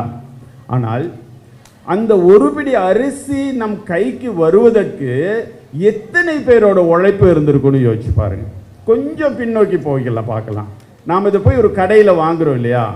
அப்போ இந்த கடையில் வாங்கும் பொழுது அங்கே ஒரு பசங்க இருப்பாங்க, அந்த கடையில் அதை நிறுத்து நம்மளுக்கு தருவாங்க. அந்த கடைக்கு அந்த அரிசியை கொண்டு வருவாங்க, அதை டிரான்ஸ்போர்ட் பண்ணுவாங்க. அது ஒரு நாட்டாமி தூக்கி கொண்டாந்து அங்கே வைப்பார். இன்னும் போங்க, அதை ஒரு பெரிய கடையிலிருந்து, அதாவது மொத்த வியாபார கடையிலிருந்து ஒரு சின்ன கடைக்கு வந்திருக்கும். அங்கே பல பேர் வேலை செய்வாங்க. அதுக்கும் பின்னாடி நம்ம போய் பார்த்தோன்னு சொன்னால் அது ஒரு மில்லில் அரைக்கப்பட்டிருக்கும் இல்லையா? அப்போ அந்த மில்லில் எத்தனை பேர் வேலை செஞ்சுருப்பாங்க, அந்த ஆலையில் எத்தனை பேர் வேலை செஞ்சுருப்பாங்க. அந்த ஆலைக்கு அந்த அரிசி அதாவது நெல்லாக யார் கொண்டு வந்திருப்பா, அந்த நெல்லை யார் அறுவடை பண்ணியிருப்பா, அந்த நெல்லை யார் பயிரிட்டிருப்பா, களை எடுத்திருப்பா, நீர் ஊற்றியிருப்பா. இப்படி யோசிச்சு கொண்டே நம்ம போனோம்னு சொன்னால் நாம் கொடுக்குற அந்த 200 ரூபாயோ 300 ரூபாயோ அந்த அரிசியோட மதிப்பு ஆகுமா? அரிசிக்கு நாம் விலையை கொடுக்குறோம். we are paying a price, we are not giving a value to that one. நம்ம அரிசிக்கு விலையை தான் கொடுக்குறோமே ஒழிய அதற்கான மதிப்பை நாம் கொடுக்கறது இல்லை. நம்மக்கிட்ட ஒரு 10,000 ரூபா கொடுத்தாலும் கூட அந்த ஒரு பிடி அரிசியை நம்மளால் உருவாக்கிட முடியுமா? முடியாது இல்லையா? அதே போல் ஒவ்வொரு விஷயத்தை நம்ம யோசிச்சு பார்க்கலாம். ஒரு அரிசியாகட்டும், சோறாகட்டும், இந்த உடையாகட்டும். சரி, இந்த ஷர்ட்டை நான் ஒரு 4,000 ரூபா 5,000 ரூபா கொடுத்து வாங்கிடுறேன்னு வைங்க. இந்த 4,000 ரூபா 5,000 ரூபா அல்லது 40,000 ரூபா கொடுத்தா கூட என்னால் இந்த ஷர்ட்டை என்னால் உருவாக்கிக்கொள்ள முடியுமா? இப்போ எத்தனை பேருடைய உழைப்பில் நாம் வாழ்ந்து கொண்டு இருக்கிறோம் இல்லையா? அப்போ இதை யார் நமக்கு தருவது? இங்கே இந்த வாராங்க நம்ம படிக்கிறோம், நிறைய பேர் டாக்டர்ஸ் இருக்காங்க, இன்ஜினியர்ஸ் இருக்கிறாங்க. இலங்கை போன்ற இலவச கல்வி தரக்கூடிய நாடுகளில் உருவாகிற பெரும்பாலான வைத்தியர்கள் எல்லாரும் நாங்கள்லாம் இலவச கல்வி படித்து வரோம் இல்லையா? இப்போ இந்த இலவச கல்வி படிப்பதற்கு அரசாங்கம் நமக்கு கொடுக்கிறது. ஆனால் அரசாங்கத்துக்கு பணம் எங்கிருந்து வருகிறது? நாம ஒவ்வொருவரும் செலுத்துகிற வரி இல்லை. எந்த பொருளை வாங்கினாலும் அந்த பொருளில் நம்மளுடைய வரி இருக்குது இல்லையா? அதுபோல் நாம் டாக்ஸ் பே பண்ணுறோம். அப்போது அத்தனை பேருடைய அந்த வரி பணத்தினால தான் அரசாங்கத்தால் நமக்கு இலவச கல்வியை கொடுக்க போகுது. அப்போது ஒரு வைத்தியரை உருவாக்குறதுல அல்லது ஒரு இன்ஜினியரை உருவாக்குறதுல அல்லது வேற எந்த ஒரு வழக்கறிஞரை யாரையும் உருவாக்குறதுல, அந்த கல்வியை கொடுப்பதில் அல்லது இலவச மருத்துவத்தை கொடுக்கறதுல எத்தனை ஆயிரம் எத்தனை லட்ச பேரோட உழைப்பை இருக்குது. இப்போ நாம் என்ன செய்கிறோம்? இதெல்லாம் பெற்றுக்கொள்கிறோம். எந்த அளவில் நாம் இதை திருப்பி கொடுக்குறோம்? நாம் ஒவ்வொருத்தரும் திருப்பி கொடுக்க வேண்டிய கட்டாயமும் கடமையும் நமக்கு இருக்குது இல்லையா? ஏன்னா நாம் பெறுவதெல்லாம் கடன். வேதாத்ரி மகரிஷியன் சொல்கிறாரு, கடன் என்பது கடமை அப்படின்னு சொல்லி. கடமை என்பது என்னென்றால் நீங்கள் சமுதாயத்திலே பெற்ற கடன், கடன் பிளஸ் மைதான் கடமை அப்படின்னு சொல்றாரு. அப்போ இந்த சமுதாயத்தில் பெற்றிருக்கக்கூடிய அந்த கடனை அடைப்பதற்கு, அந்த கடமையை செய்வதற்கு நாம ஒவ்வொருத்தரும் நாம செய்ய வேண்டியவர்களாக இருக்கிறோம் இல்லையா? இப்போ அப்படிதான் இதை செஞ்சுக்கிட்டு இருக்கிறாங்க, இவங்க செஞ்சுக்கிட்டு இருக்கிறாங்க. ஆனால் இதை எப்படி வேண்டாலும் நம்ம செய்யலாம். அதாவது நீங்கள் பணமாக தான் கொடுக்கணும் இல்லையா? ஒரு அறிவித்தலையே நான் சொல்லிடுறேன், என்னோட ஐயா முந்திக்கிட்டாருன்னு நினைக்கிறேன். அந்த இளைஞனுக்கு அவருக்கு அந்த அந்த அந்த காலை பொருத்துவதற்கு நான் இங்கு பேசும் பொழுது நான் 1 லட்ச ரூபா தர்றேன் அப்படின்னு அறிவிக்க இருந்தேன். அதுக்கு முதல்ல ஒரு ஐயா முந்திக்கிட்டாரு. மிக்க நன்றி. சரி, எல்லாரும் செய்யலாம். இது நாம் எல்லாரும் இதை ஏன் சொல்கிறேன்னா, பப்ளிக்கில் ஒரு பெருமைக்காக சொல்கிறது இல்லை. ஏனென்றால் ஒவ்வொரு நல்ல காரியங்கள் செய்யும் பொழுதும் இந்த மாதிரியான வெளிச்சத்துக்கு அதை ஏன் கொண்டு வரணும்னு சொன்னால், அது மற்றவங்களுக்கு அது ஒரு உத்வேகமாக இருக்கும். அவங்களுக்கும் அப்படி ஒரு நல்ல காரியத்தை செய்யணும் அப்படிங்கிற ஒரு எண்ணம் தோன்றும் இல்லைங்களா? அப்போது நாம் எல்லாருமே சேர்ந்து இதை செய்யலாம். அடுத்தது இந்த கடமையை நாம் எப்படி செய்யலாம் அப்படின்னா, நிச்சயமாக பணம் கொடுத்து தான் செய்யணும் அப்படிங்கிறது இல்லை. எந்த விதத்தில் வேணாலும் செய்யலாம். நிதி மிகுந்தவர் பொற்குவை தாரீர்னு பாரதியார் சொல்கிறாரு. நிதி மிகுந்தவர் பொற்குவை தாரீர், நிதி குறைந்தவர் காசுகள் தாரீர். நிறைய பணம் இருந்தால் நிறைய பணம் கொடுங்க, கொஞ்சம் பணம் இருந்தால் நீ சில்லறையாவது கொடுங்க. அதுவும் மற்றொரு வாய்ச்சொல் அருளீர் அப்படிங்கிற. அதுவும் இல்லாதவங்க வாய் வார்த்தைகளால் கூட நாம் உதவி செய்யலாம். இப்போ நான் பேசிக்கிட்டு இருக்கேன், ஒரு 4 நல்ல கருத்தை உங்களுக்கு சொல்லிக்கிட்டு இருக்கேன், அல்லது என் முகநூலில் நான் பதிவுகளை போடுறேன், சில விஷயங்களை எழுதுகிறேன். இது நமக்கு இயற்கையாக நம்ம நிறைய வாசிக்கிறோம், அதனால் நம்ம சிந்திக்கிறோம். இந்த சிந்தனைகளை மற்றோடு பகிர்ந்து கொள்வது கூட ஒரு விதத்தில் என்னது என்றால் அது ஒரு ஈகை, அது ஒரு தொன்று தான். அப்போது அதுவும் மற்றோர் வாய்ச்சொல் அருளியல் ஆண்மையாளர் உழைப்பினை நல்கீர் அப்படின்னு சொல்கிறாங்க. எவ்வளோ யாரால் உங்களுக்கு உழைப்பை கொடுக்க முடியுமோ அதை கொடுங்க. அதை தான் இங்கே செஞ்சுக்கிட்டு இருக்கிறாங்க. அப்போது யாரெல்லாம் அவருக்கு இப்போ நிதி உதவி செய்ய முடியுமோ அவர்களுடன் போய் நிதி உதவி பெறுகிறார்கள். இங்கே இருக்கக்கூடிய சகோதர சகோதரிகள்லாம் தங்கள் உடல் உழைப்பையும் தங்களுடைய நேரம் இது ரொம்ப ரொம்ப முக்கியமானது. நான் அண்மையில் கூட என் முகநூலில் இது பற்றி ஒரு காணொலி போட்டிருந்தேன். ஒருவர் தன்னுடைய நேரத்தை கொடுக்கிறார் என்றால் தன்னுடைய வாழ்க்கையில் ஒரு பகுதியை கொடுக்கிறார் இல்லைங்களா? இப்போ பணம் கொடுத்துடுறோம், பணமோ பொருளோ நம்ம கொடுத்துட்டோம், அது நம்மளால் திரும்ப சம்பாதிச்சுக்க முடியும். நம்முடைய நேரத்தை கொடுத்தா நம்மளால் அதை பெற முடியுமா? நிச்சயமாக பெற முடியாது. அப்போ கொடுப்பதிலேயே மிக மிக மிக உயர்ந்த ஒரு விஷயம் என்னன்னா, இவங்கெல்லாம் இவ்வளோ டைம் ஸ்பெண்ட் பண்ணி இதை பண்ணுறாங்க அப்படின்னு சொன்னால் தங்களுடைய நேரத்தை கொடுக்கிறார்கள். தங்களுடைய வாழ்க்கையின் திரும்பியே வராதுன்னு தெரிஞ்சு கொண்டு தங்களுடைய இந்த நேரத்தை அவங்க குடும்பத்தோடு இருக்கலாம், குழந்தைகளோடு இருக்கலாம், கணவன் மனைவியோடு இருக்கலாம், அப்படியெல்லாம் அதையும் தாண்டி கொடுக்குறாங்கன்னா அது ஒரு மிகப்பெரிய ஒரு தொண்டு அப்படின்னு நான் சொல்லலாம். ஏன்னா தன்னுடைய நேரத்தை கொடுப்பது என்பது தன்னுடைய வாழ்க்கையிலே ஒரு பகுதியை கொடுப்பது போல அப்படின்னு சொல்லலாம். அடுத்தது எல்லாருமே செய்யலாம். அதாவது பெரிய செயல்களை எல்லாராலும் செய்ய முடியாது. இந்த உலகத்தை நம்ம எல்லாத்தாலையும் மாற்ற முடியாது இல்லையா? ஆனால் ஒவ்வொருவரும் யாராவது ஒருவருடைய உலகத்தை மாற்றலாம். நாம் எல்லாரும் சேர்ந்து, அதான் ஒவ்வொரு மனிதன் செய்கிறதுனால இப்போ இங்கே ஒவ்வொருத்தங்களுக்கும் பண்ணினாங்க. அந்த உதவியை செய்யும் பொழுது அந்த தனி மனிதரின் உலகம் மாறுகிறது இல்லையா? இந்த உலகத்தை நம்மால் மாற்ற முடியாட்டும் கூட நம் ஒவ்வொரு மனிதனும் யாராவது ஒருவருடைய உலகத்தை மாற்றக்கூடிய வல்லமையே நமக்கு கிடைச்சிருக்கிறாங்க. அந்த நேரத்தை கொடுக்கும்போது அந்த கலீல் ஜிப்ரான் அவர்களுடைய ஒரு அழகான ஒரு கூற்று இருக்கிறது. நீங்கள் உங்கள் உடைமைகளை கொடுக்கும் பொழுது குறைவாகவே கொடுக்கிறீர்கள், உங்களையே கொடுக்கும் பொழுதுதான் நீங்கள் உண்மையில் கொடுக்கிறீர்கள் அப்படின்னு கலீல் ஜிப்ரான் சொல்றாரு. ஸோ இந்த தேவை, நாம் சக மனிதனுக்கு உதவி செய்ய வேண்டிய தேவை, கடமை, கடப்பாடு, கட்டாயம், இது எல்லாரும் நம் ஒவ்வொரு தனி மனிதனுக்கும் இருக்கிறது.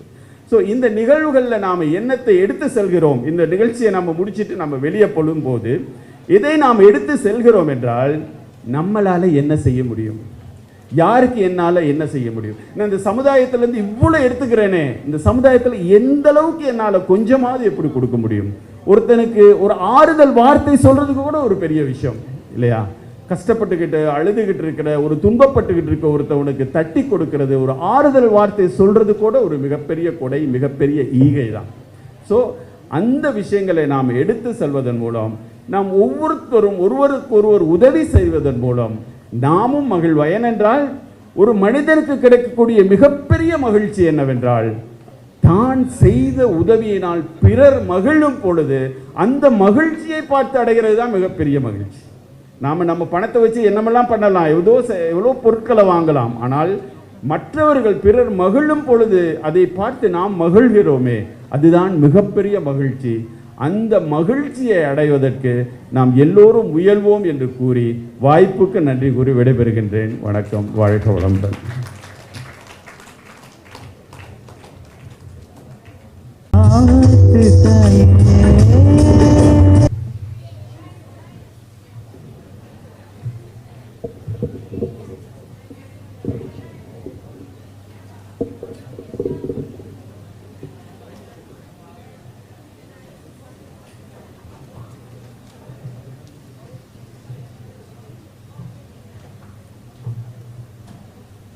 புதிய அலைகள் மற்றும் வழங்குகின்ற நல உதயம் அமைப்பின் அறிமுக விழாவிலே இந்த நல உதய அமைப்பின் அங்கத்தவர்கள் அனைவரையும் இப்பொழுது மெனக்கெடுக்கின்றோம்.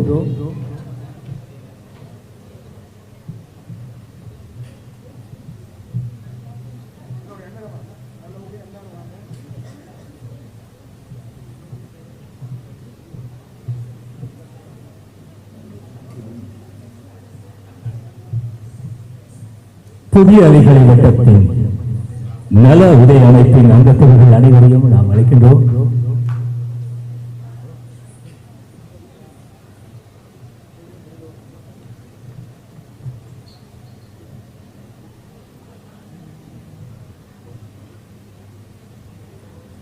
அத்துடன் அவர்களோடு இணைந்து விருது வழங்கும் நிகழ்வு இப்பொழுது ஆரம்பமாகின்றது.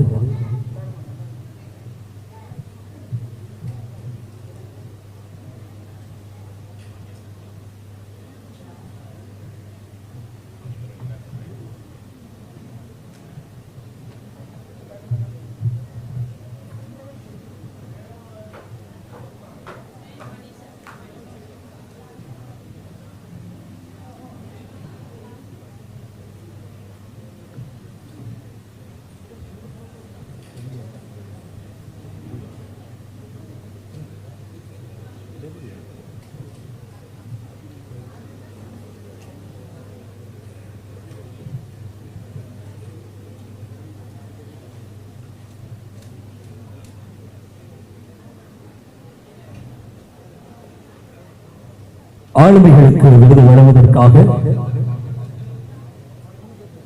நாம் அழைக்கின்றோம். விருது வழங்கக்கூடிய பெருந்தகைகள் இந்த நிகழ்ச்சியின் பிரதமர் ஹாஷிம் அவர்களை இடைக்கணிக்கின்றோம். மற்றும் தினகரன் பத்திரிகையின் பிரதம ஆசிரியர் திரு செந்தில் வளவரையா அவர்களையும் அழைக்கின்றோம். மற்றும் பன்முக ஆளுமை பி செல்வரத்னம் ஐயா அவர்களையும் இடைக்கணிக்கின்றோம்.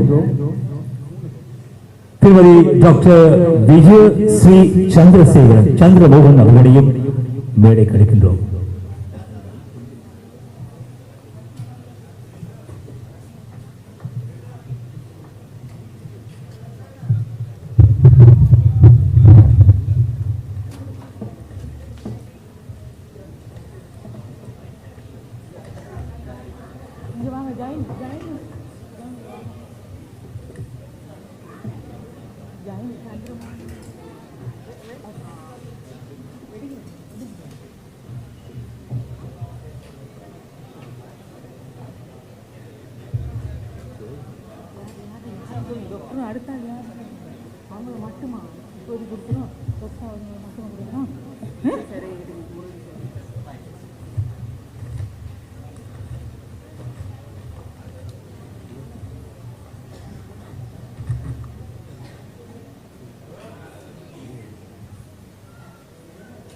தற்பொழுது விருது வழங்கும் வைபவமானது டாக்டர் விஜயஸ்ரீ சந்திரமோகன் அவர்களுக்கான சமூக சேவைக்கான பாராட்டை நாங்கள் பாராட்டும் கௌரவிப்பும் வழங்க ஏற்பாடு செய்துள்ளோம். அவரை பற்றின ஒரு சில வார்த்தைகள். இவர் MBBS ஸ்ரீலங்கா, தற்பொழுது கொழும்பு தேசிய வைத்தியசாலை வைத்தியராக கடமை புரிகிறார். சுமார் 30 வருட காலமாக வைத்தியத்துறையில் பணியாற்றுகின்றார். 30 வருட காலமாக ராஜயோக தியானத்தை பயிற்றுவித்தும் வருகிறார். மக்களின் மன ஆரோக்கியம், ஆன்மீக ஆரோக்கியத்தை மேம்படுத்தும் நாடள ரீதியான பல்வேறு மாவட்டங்களுக்கு சென்று சொற்பொழிவுகளும் இலவச மருந்து முகாம்களும் நடத்தி சேவையாற்றுகின்றார். இவர் ஆன்மீக துறைக்காக பெரும் பாடுபட்டவர். இவரது சேவையை பாராட்டி எமது நல உதய அமைப்பு இவருக்கான இந்த கௌரவிப்பை வழங்குகின்றது என்பதை இம்மேடை பெருமையுடன் கூறிக்கொள்கின்றது என்பதை அறிய தருகின்றேன்.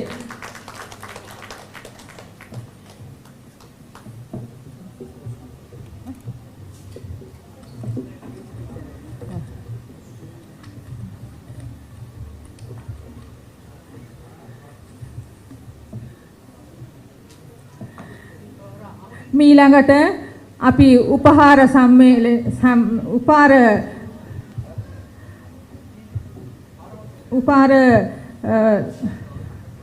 දීම සඳහා W අර්ණ ඉන්දික ජයරත්න මහතාව ඉතා ගෞරවයෙන් වේදිකාවට පැමිණෙන ලෙස ඉල්ලා සිටිමි.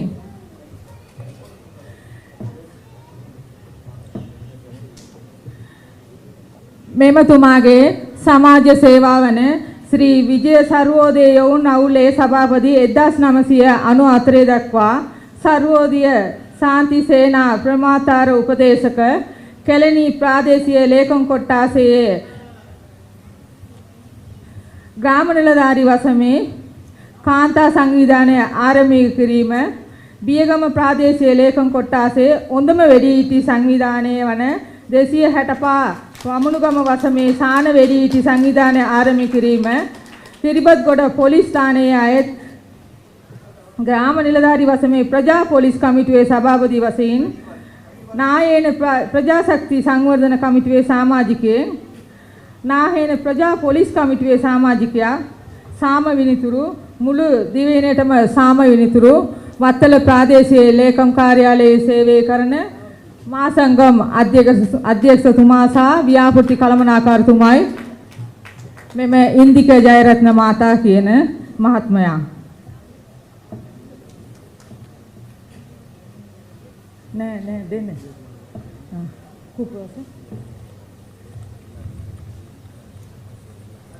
அடுத்ததாக நாம் இங்கு கௌரவிக்க இருப்பது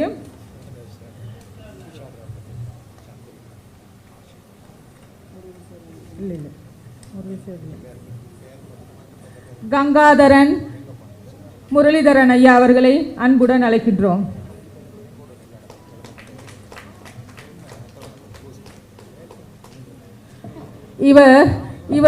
இவர் சமூக சேவைகளை குறிப்பிட வேண்டாம் என்று என்னிடம் கேட்டுக்கொண்டார். நான் செய்வது மக்களுக்காக வேண்டி, அதை நான் விளம்பரப்படுத்த தேவையில்லை என்று என்னிடம் கேட்டதுக்கு இணங்க இவரது ஒரு சில விடயங்களை மாத்திரமே நாம் கேட்டுக்கொண்டோம். தற்போது நகரசபை உறுப்பினர் ஆவார். லயன்ஸ் கிளப்பில் செய்கின்ற சமூக சேவைகள் அனைத்தும் இவரது பாரியாரும் இணைந்தே செய்து வருவார்கள். சென்ற மாதம்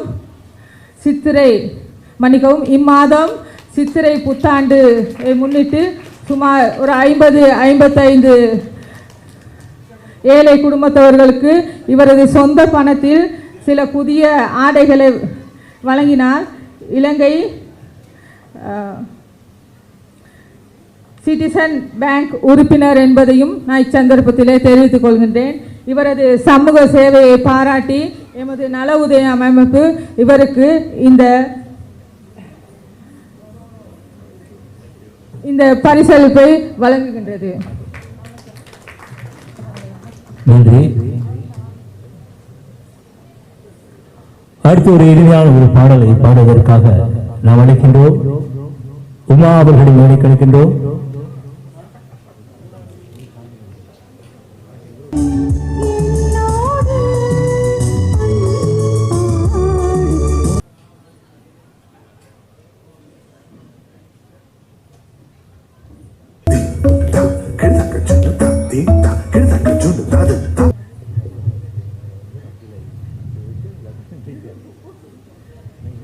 அனைவருக்கும் மாலை வணக்கங்கள். உண்மையில் நேரம் சென்று கொண்டிருக்கின்ற காரணத்தினால் நான் எனது உரையை மிகவும் ரத்தின சுருக்கமாக முடித்துக் கொள்கின்றேன். அங்கே பிள்ளைகள், விசேட தேவையுள்ள பிள்ளைகள் பலரும் இங்கே காத்து கொண்டிருக்கின்றார்கள். ஆகவே ஒரு இது விடயத்தை சொல்லிக்கொண்டு நான் எனது உரையை முடிக்கலாம் என்று நினைக்கின்றேன். உண்மையில் இந்த ராதா மேத்தா அவர்களால் ஆரம்பிக்கப்பட்ட இந்த புதிய அலைகளை வட்டம் இன்று 47 வருடங்களை கடந்த நிலையில் அந்த அமைப்புடனும் ராதா மேத்தா அவர்களுடனும் கடந்த 35 வருடங்களாக உறவை பேணி வருகின்ற ஒருவனாக தினகரன் பத்திரிகை மூலமாக நான் அவரது இந்த முயற்சிகளுக்கு எனது பாராட்டுக்களை தெரிவிக்கின்றேன். இன்று இந்த நல உதயம் என்ற இந்த அமைப்பை ஆரம்பிக்கின்ற இந்த நல்ல நாளிலே இதுவரை காலமும் அவர் செய்து வந்த சேவைகள் பல உள்ளன. அதிலும் மேலாக இந்த நல உதயத்தில் இருந்து ஆரம்பிக்கின்றார். அதாவது இன்று அந்த விசேட தேவையுள்ள அந்த விபத்துக்குள்ளான அந்த இளைஞனுக்கு, அந்த குடும்பஸ்தருக்கு உதவ வேண்டும் என்ற ஒரு நல்ல ஒரு நோக்கத்தை அவர்கள் இங்கே செய்திருக்கின்றார்கள். உண்மையில் அந்த அறிவிப்பை கேட்டவுடன் திரு விஜயகுமார் அவர்கள், மாவோலை வத்தலை பிரதேச அந்த சபையின் உறுப்பினர் அவர்கள் இந்த முன்வந்து 1 லட்சம் ரூபாவை கொடுப்பதாக கூறியிருந்தார். உண்மையில் அவருக்கு இப்போதுதான் தெரிகிறது இந்த வத்தலை பிரதேச மக்கள் அவருக்கு வாக்களித்தமை வீண் போகவில்லை என்று அவர் சிறப்பான ஒரு சேவையை செய்திருக்கின்றார். அவருக்கு நாங்கள் எங்களது பாராட்டுக்களை தெரிவிக்க வேண்டும். அதே சமயம் அதனை தொடர்ந்து வந்த செல்வரட்னம் ஐயா அவர்களும் அந்த உறுதிமொழியை வழங்கியிருக்கின்றார். அதே போன்று வத்தலை பிரதேசத்தை பொறுத்தவரையிலே வத்தலையிலே பெரும் செல்வந்தர்கள் இருக்கின்றார்கள், தமிழ் மக்கள் இருக்கின்றார்கள், தமிழ் பேசும் மக்கள் இருக்கின்றார்கள். எங்களுக்கு தெரியும் இந்த அரசாங்கத்திலே போட்டியிட்டு ஒரு சில வாக்குகள் வித்தியாசத்திலே தோல்வி கண்ட, பாராளுமன்ற தேர்தலிலே போட்டியிட்டு தோல்வி கண்ட சுப்பிரமணியம் ஐயா அவர்கள் இருக்கின்றார்கள். அவர் நினைத்தால் செய்ய முடியாதது ஒன்றுமில்லை. அவரை இந்த மேடையிலே பேசவிட்டால் அந்த 2 லட்சத்துடன் இன்னொரு லட்சம் நிச்சயமாக கூடும் அந்த நிச்சயம், அந்த நம்பிக்கை எங்களுக்கு உள்ளது. அதே போன்று இங்கே உள்ளவர்கள் அனைவரும் இதற்கு பங்களிக்க வேண்டும். ராதா மேத்தா அவர்களிடம் நான் ஒரு கோரிக்கையை முன்வைக்கின்றேன். அந்த கோரிக்கையை முன்வைத்த அந்த பெண்மணியிடமும் அந்த அமைப்பின் தலைவி என்று முன்வைக்கின்றேன். இந்த விடயத்தை இத்துடன் விட்டுவிடாமல் நாளை காலையில் இருந்து இந்த பணியை ஆரம்பியுங்கள். அந்த 15 லட்சம் ரூபாய் நிச்சயமாக சேரும். உங்களுக்கு 10 லட்சம் ரூபாய் சேர்ந்து விட்டது அல்லது 12 லட்சம் ரூபாய் சேர்ந்து விட்டது என்று சொன்னால் நீங்கள் கலக்கமடைய தேவையில்லை. உங்களுக்கு தெரியும் இந்த புரவலர் ஹாசிம் உமர் இருக்கின்றார். ஐயா 15 லட்சம் ரூபாய் தேவை, 12 லட்சம் ரூபாய் சேர்ந்திருக்கின்றால் மிகுதி 3 லட்சத்தை உடனடியாக எடுத்து தரக்கூடியவர் என்று உங்களுக்கு நல்லா தெரியும், இந்த உலகுக்கு நல்லா தெரியும். ஆகவே அந்த முயற்சியை நாங்கள் நாளை காலையிலிருந்து ஆரம்பிப்போம். அந்த நிதியத்திற்கு உண்மையிலே நீங்கள் நாளை காலையில் உங்களது வங்கி இலக்கத்தை தாருங்கள்.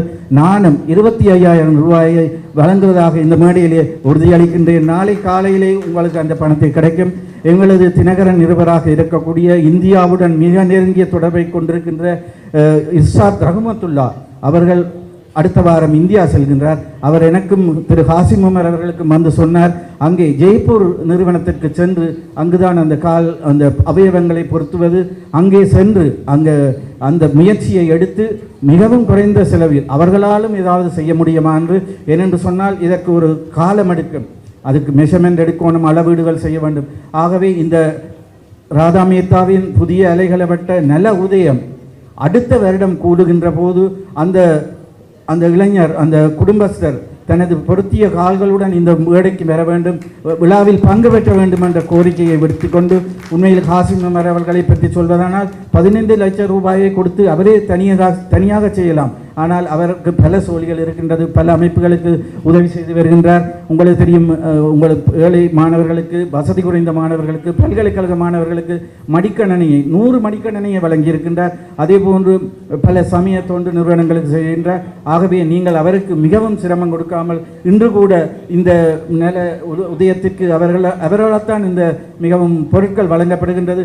ஆகவே அவருக்கு மிகவும் சிரமம் கொடுக்காமல் நீங்கள் 14 லட்சம் ரூபாயை சேருங்கள், அவர் மிகுதி 1 லட்சம் ரூபாயை கட்டாயம் தருவார் என்று கூறிக்கொண்டு, அந்த முயற்சியை அடுத்த வருடம் நாங்கள் இதே மேடையில் சந்திப்போம். அந்த இளைஞர் இருக்கிறாரோ தெரியவில்லை, அவருக்கு அந்த கால்கள் பொருத்தப்பட்டு அடுத்த வருடம் இந்த மேடையில் சந்திப்போம் என்று கூறிக்கொண்டு, நாளை காலையிலிருந்து இந்த முயற்சியை ஆரம்பியுங்கள். இதனை பேச்சுடன் விட்டுவிடக்கூடாது, உண்மையில் முயற்சி செய்ய வேண்டும். இர்ஷாத் ரஹ்மத்துல்லா அவர்களையும் தொடர்பு கொண்டு அதற்கான முயற்சிகளை நாங்கள் செய்வோம் என்று கேட்டுக்கொண்டு, உங்களது பணிகள் மேலும் தொடர வேண்டும் என்று வாழ்த்தி விடைபெறுகின்றேன். நன்றி, வணக்கம். அந்த சிறப்பான நன்றி உரை சிறப்புரையை கொடுத்து தந்த பிரதம ஆசிரியர் ஆசிரியர் செந்தவேல் அவர்களுக்கு எமது நன்றிகள். அடுத்ததாக நாம் விருது வழங்க இருப்பது எமது பிரதேச சபை கௌரவ உறுப்பினரான திருவாளர் விஜயகுமார் ஐயா அவர்களை அன்புடன் அழைக்கின்றோம். அதனைத் தொடர்ந்து இவரது சமூக சேவை சொல்லில் அடங்காத எண்ணில் அடங்காத பல சேவைகளை செய்து கொண்டு வருபவர். வெள்ளத்தினாலும் மண் சரிவினாலும் பாதிக்கப்பட்ட மக்களுக்கு சுமார் 10 நாட்களுக்கு தொடர்ந்து சமைத்த உணவு, உலர் உணவு பொருட்களை, மருத்துவ உதவிகளை செய்தவர். இலங்கையில் மிகவும் பாதிக்கப்பட்ட கொத்மலை பிரதேச மக்களுக்கு சுமார் 1 கோடி ரூபாய்க்கு மேலான உதவியை தன் மனைவியுடன் இணைந்து வழங்கியவர். இவர் இன்னும் ஒரு விசேஷமான ஒரு சமூக சேவையை செய்தவர். கொத்மலை வெள்ள பிரதேச காலங்களிலே 3 கர்ப்பிணி பெண்கள் தவித்து கொண்டிருக்கும் வேளையிலே தன் மனைவியுடன் இணைந்து தாயும் சேயும் ஆரோக்கியமாக காப்பாற்றியவர். கடவுளாக அவர்களுக்கு அந்த சந்தர்ப்பத்திலே கை கொடுத்தவர் திருவாளர் கௌரவ விஜயகுமார் ஐயா என்பதை நான் இச்சந்தர்ப்பத்திலே சொல்கின்றேன். இவருக்கு கௌரவம் வழங்குவதற்காக நாம் அழைக்கின்றோம் இலக்கிய புரவல் ஹாசிம் அவர்களையும் புரவடியின் பாரியார் அவர்களையும் மேடை கழிக்கின்றோம். ஆகவே இவரது அளப்பரிய சமூக சேவையை பாராட்டி எமது நல உதய அமைப்பு இவருக்கான பாராட்டை வழங்குவதிலே இம்மேடை பெருமகிழ்ச்சி அடைகின்றது என்பதை தெரிவித்துக் கொள்கின்றேன். சமூக சேவைகள் மட்டுமல்லாமல் கலைத்துறைக்கும் சிறப்பு சேவைகள் செய்த ஆர் விஜயகுமார் அவர்களுக்கும் இவ்வேளையில் நமது நன்றிகள். அவருக்கு பொருத்தமான ஒரு விருது இப்பொழுது வழங்கப்படுகிறது.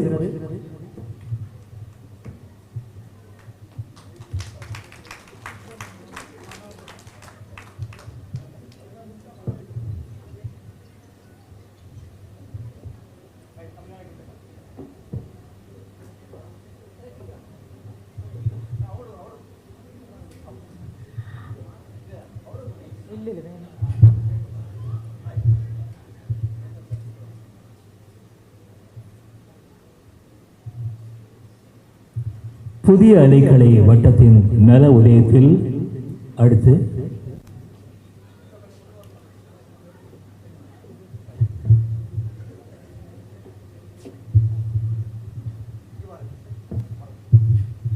அடுத்ததாக நாம் மேடைக்கு கௌரவத்துடன் அழைப்பவர் சுப்பிரமணியம் மனோகரன் ஐயா அவர்களை அன்புடன் அழைக்கின்றோம். அச்சந்தர்ப்பத்திலே வத்தலை இந்து மன்ற உறுப்பினர்களையும் மேடைக்கு அழைப்புகின்றோம்.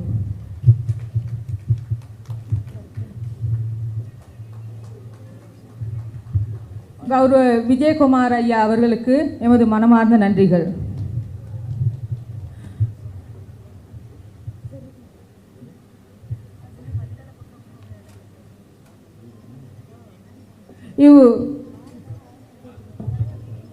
கௌரவிப்பு விழாவுக்கு நீர்கொழும்பு விஜயரத்ன தேசிய பாடசாலையின் கௌரவ அதிபர் அவர்களை அன்புடன் அழைக்கின்றோம். கௌரவிப்பு விழாவில் கலந்து கொள்ளும்படி.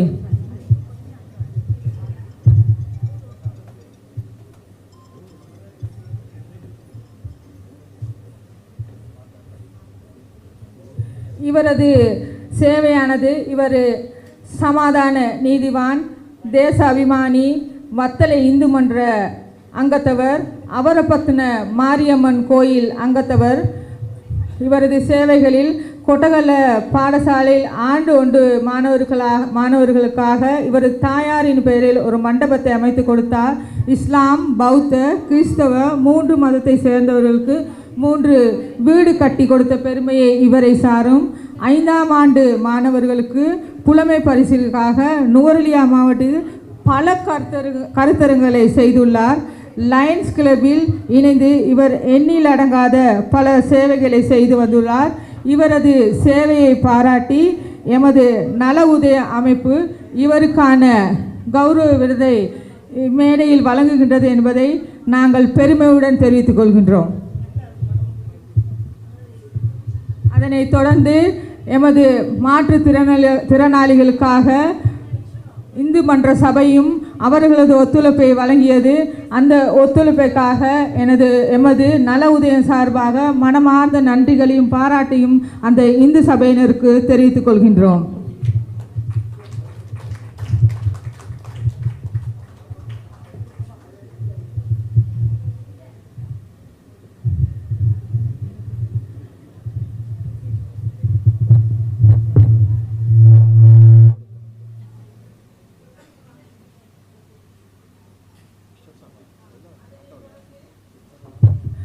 அதனைத் தொடர்ந்து மகிழ்ச்சிகரமான ஒரு செய்தி. சிவானந்தன், மாற்றுத்திறனாளி என கால்களை இழந்த சிவானந்தன் அண்ணன் அவர்களுக்கு எமது மனோகரன் ஐயா 50,000 ரூபாயை வழங்குகின்றேன் என்று இந்த சந்தர்ப்பத்திலே தெரிவித்துக் கொள்கின்றார். அது மட்டுமல்ல, எமது வத்தல நகரசபை கௌரவ உறுப்பினரான கங்காதரன் முரளிதரன் ஐயா அவர்களும் அவரது பாரியாரும் இணைந்து 1 லட்சம் ரூபாய் அவருக்காக வழங்குவதாக உறுதியளித்துள்ளனர் என்பதனை இச்சந்தர்ப்பத்திலே மகிழ்ச்சியுடன் தெரிவித்துக் கொள்கின்றேன். அதனைத் தொடர்ந்து ராமநாதன் திருமகள் இங்கு வருகை தந்திருக்கின்றார்கள். அந்த அம்மையாரும் சிவானந்தன் அண்ணன் அவர்களுக்கு 50,000 ரூபாய் தொகையை நன்கொடையாக வழங்குவதாக கூறியுள்ளார் என்பதை இச்சந்தர்ப்பத்திலே பெருமையுடன் தெரிவித்துக் கொள்கின்றேன். நன்றி.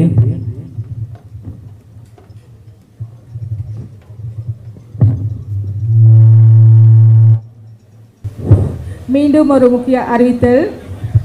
சிவானந்தன் ஐயா அவர்களுக்காக கௌரவ விஜயகுமார் ஐயா 1 லட்சம் ரூபாயும், கௌரவ முரளிதரன் ஐயா 1 லட்சம் ரூபாயும், கௌரவ மனோகரன் ஐயா 50,000 ரூபாயும், திருமதி திருமகள் அவர்கள் 50,000 ரூபாயும், கௌரவ செந்தில் வேலவர் 25,000 ரூபாவாக தற்பொழுது 3,25,000 ரூபாய் அவரது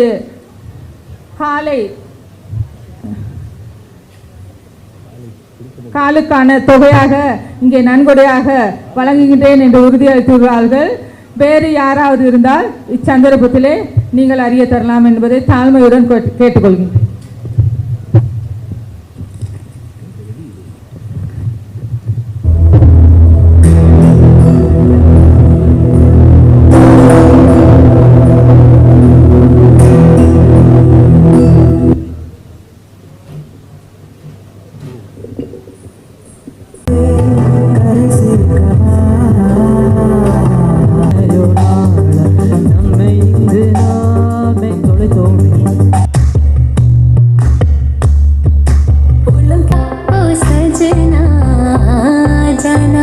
உபசெயலாளர் லதா அவர்களை மேடை கிடைக்கின்றோம். அனைவருக்கும் வணக்கம். திட்டமிட்டபடி நிகழ்ச்சியை நடத்தி கொடுத்த இறைவனுக்கு முதற்கண் நன்றியை தெரிவித்துக் கொண்டு நானிலம் போற்றும் நல்லோருக்கும் நன்றியை சொல்வது நம் கடமை. அந்த வகையில் இன்றைய நிகழ்வை சிறப்பிக்க வருகை தந்த கௌரவ அதிதிகள், பிரதம அதிதிகள், சிறப்பு விருந்தினர்கள் அனைவருக்கும் எனது மனமார்ந்த நன்றியை தெரிவித்துக் கொண்டு, நல்ல உள்ளம் இறைவனின் இல்லம் தன்னம்பிக்கையை தனது மூச்சாக கொண்டு கிராமிய விளையாட்டுப் போட்டியில் கலந்து கொண்ட அன்பான மாற்றுத்திறனாளிகளுக்கு எனது மனமார்ந்த நன்றிகள். மேலும் இந்நிகழ்ச்சியை நடாத்துவதற்கு உதவிக்கரம் நீட்டிய அனைத்து நல்ல உள்ளங்களுக்கும் மனமார்ந்த நன்றியை தெரிவித்துக் கொள்கின்றேன். இந்த நிகழ்ச்சியின் முன் ஏற்பாட்டாளர்கள், நிகழ்ச்சியை உற்சாகப்படுத்திய நடனக்குழு, பாடல் குழு, இசைக்குழு, நிகழ்ச்சி ஏற்பாட்டாளர்கள், திட்டமிட்ட நாளிலிருந்து இன்று வரை எங்களை வழிநடத்திய அலைகளை வட்ட ஸ்தாபகர் அனைவருக்கும் எனது மனமார்ந்த நன்றிகள்.